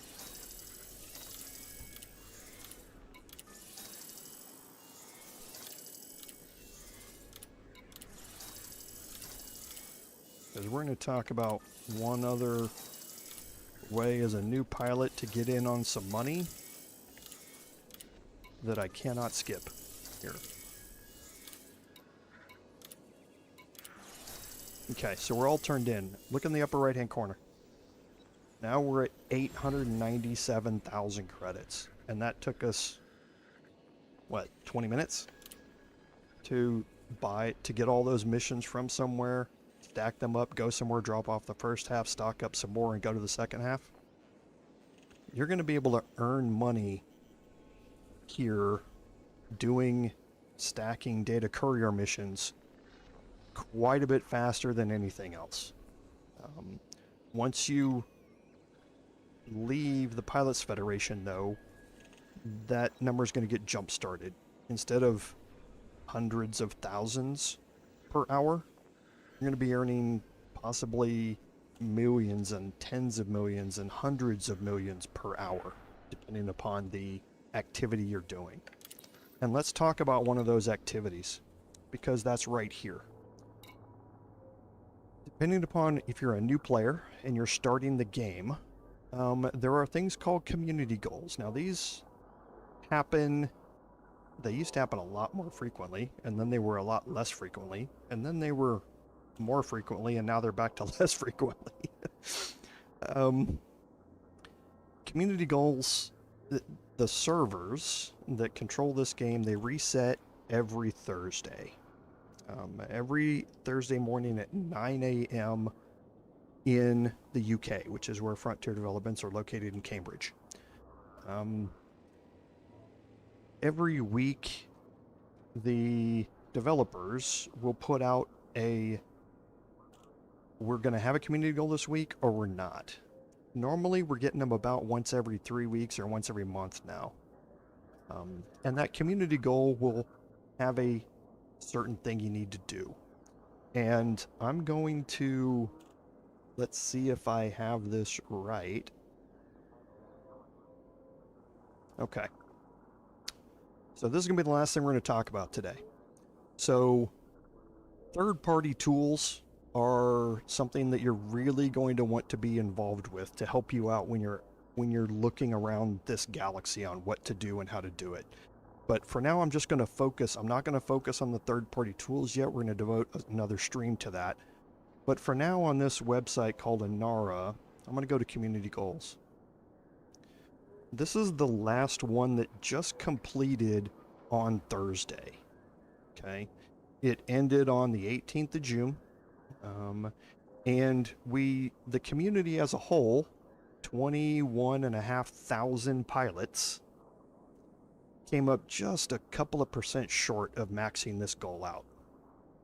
But what this goal was to deliver aluminum, polymers, and semiconductors to this station. Now, you go, okay, that's fine. I don't have a cargo ship. I've just got this little tiny ship. What do I do? If you delivered even 1 ton of cargo during this community goal, when it ended about a week and a half later, you would have gotten 50 million credits for what is literally 10 minutes of work. Now, this doesn't happen all the time. Like I say, community goals, this one ended on the 18th of June. The one before that was the 21st of May. Then we had one, this was at the same time at Rudi-Mzz when it got hit. This one was the 30th of April. So every 2 weeks to a month, we get a community goal. If you get a community goal that starts up while you're here in the starting system, you need to immediately leave the starting system and go do whatever you can to be a contributor to the community goal. That's just free. It's free credits. And it's going to take very, very little time to be able to get it. Now, mine, I contributed 21,000 tons to this. So I got 185 million credits. But more than that, I made just under 400 million credits in selling the cargo, aluminum, back to the station. I bought it somewhere else, loaded it on a ship, sold it to this station here, and it says commodities sold will have an 8 times price multiplier. So I earned $185 million for being in the top 25%, but then I earned another $400 million just selling the commodities. So, and that probably took me 3 hours worth of hauling, and I got 600 million credits. Okay. Community goals can be very lucrative, and they can be a great jump start to a new commander starting out in the game. You just need to watch and see when you're getting missions somewhere if there's a community goal available. You can look for it. Now, it will tell you no community goals available at this station. When one pops up, you can click on it and it will tell you what station the community goal is at. And then immediately leave the Pilots Federation, leave it behind, and go cash in on some easy credits. Okay? It's just a quick way to jumpstart your career in this game. What we're going to do coming up in the next weeks is we're going to talk about how to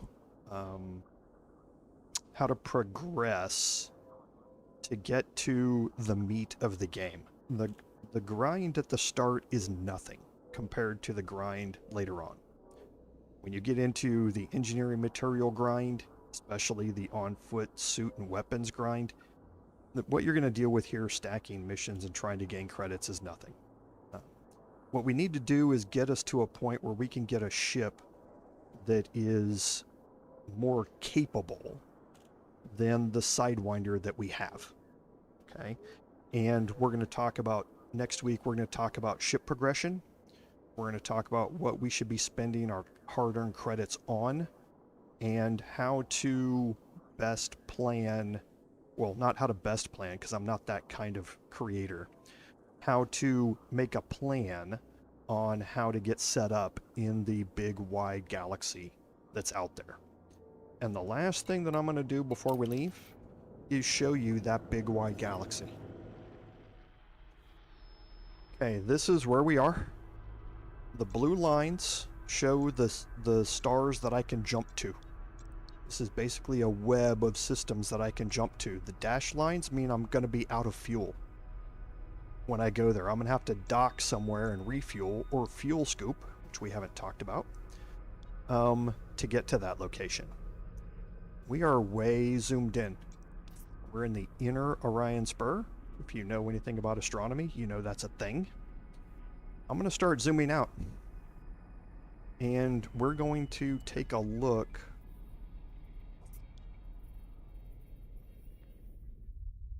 at our galaxy. Like I say, it's a one-for-one recreation of the Milky Way galaxy. Sagittarius A, the supermassive black hole at the center of our galaxy, is in the game. You can go visit it if you want. Okay? This is what we call the bubble. This is the group of human colonized star systems. And you know, it didn't give me an option to start in... I'm a little bummed about that. I wonder why it automatically started me here. I wonder if you only start here if you're in Horizons. In Horizons, you have an option of whether you want to start in the Pilots Federation here or here. I guess in Odyssey, you're only allowed to start here. But these stars are the human-populated stars, and there's a big bubble of them. If we go to our map here, all of those different colored stars are in the bubble. All these gray ones are outside of it. Okay, and that's a simplification. But this is kind of the bubble. Now you can see how small that is on the galactic scale. I'm going to pop up one more thing here. This is EDSM, the Elite Dangerous Star Map.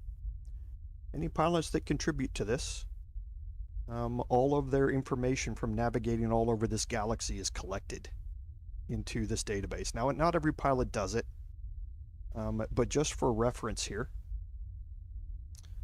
pilots in this game have visited 97 million stars. That is 0.02% of the galaxy. At this rate, it would take 45,190 years for the pilots in this game to explore every star in this galaxy. Try and wrap your brain around that if you're not an engineer or a physicist or an astronomer like myself. Try and wrap your brain around that. And it lets you know how big of an MMO we are dealing with. It's a big wide world out there, and we're going to start exploring much more of this as we go. So I think that gets us a great place to end the stream today. First of all, I want to say, again, I apologize for the audio issues. I'm normally much more professional than that. I'm not a big streamer. I don't want to be, but I pride myself on being a lot more professional than that. So I apologize. I'm going to get that worked out somehow so that it's not such a pain. These first few streams are going to be very instructive, especially for new pilots. So for experienced pilots, sorry if I'm going to be boring you a little bit with some of it, but I can't do that if my audio keeps muting out. So I'm going to get that sorted out. I promise I'll get it done and it won't happen again. But for all of you who are new here, who I don't recognize the names, I can't thank you enough for being here. I make it very clear on all of the descriptions for my videos that I am never going to ask anybody for a like, a sub, or a notification. That is not who I am. I don't care if I have 2 people watching the stream or if I have 10,000 watching the stream. I'm not here to do that. My community knows that I'm here to put out content that hopefully helps people be more comfortable in the games that I play, hopefully learn a little bit about the games that they play if they might not know something that I can relate to them, and also make it more enjoyable for them if they're not constantly working through stumbling blocks. So I'm never going to ask for any of those things, and I'm not saying that to get you to do it. I'm telling you straight up, it doesn't matter to me. I'm going to be the same streamer one way or another, and I pride my professionalism on being that way. And so that's why today I'm making a promise to you that I'm going to get it sorted out. So last thing I always say at the end of all of my streams, for those of you who are here, is thank you very much for the support, because without your support, none of this would be possible. This is Commander Jorval saying, until next time, fare thee well.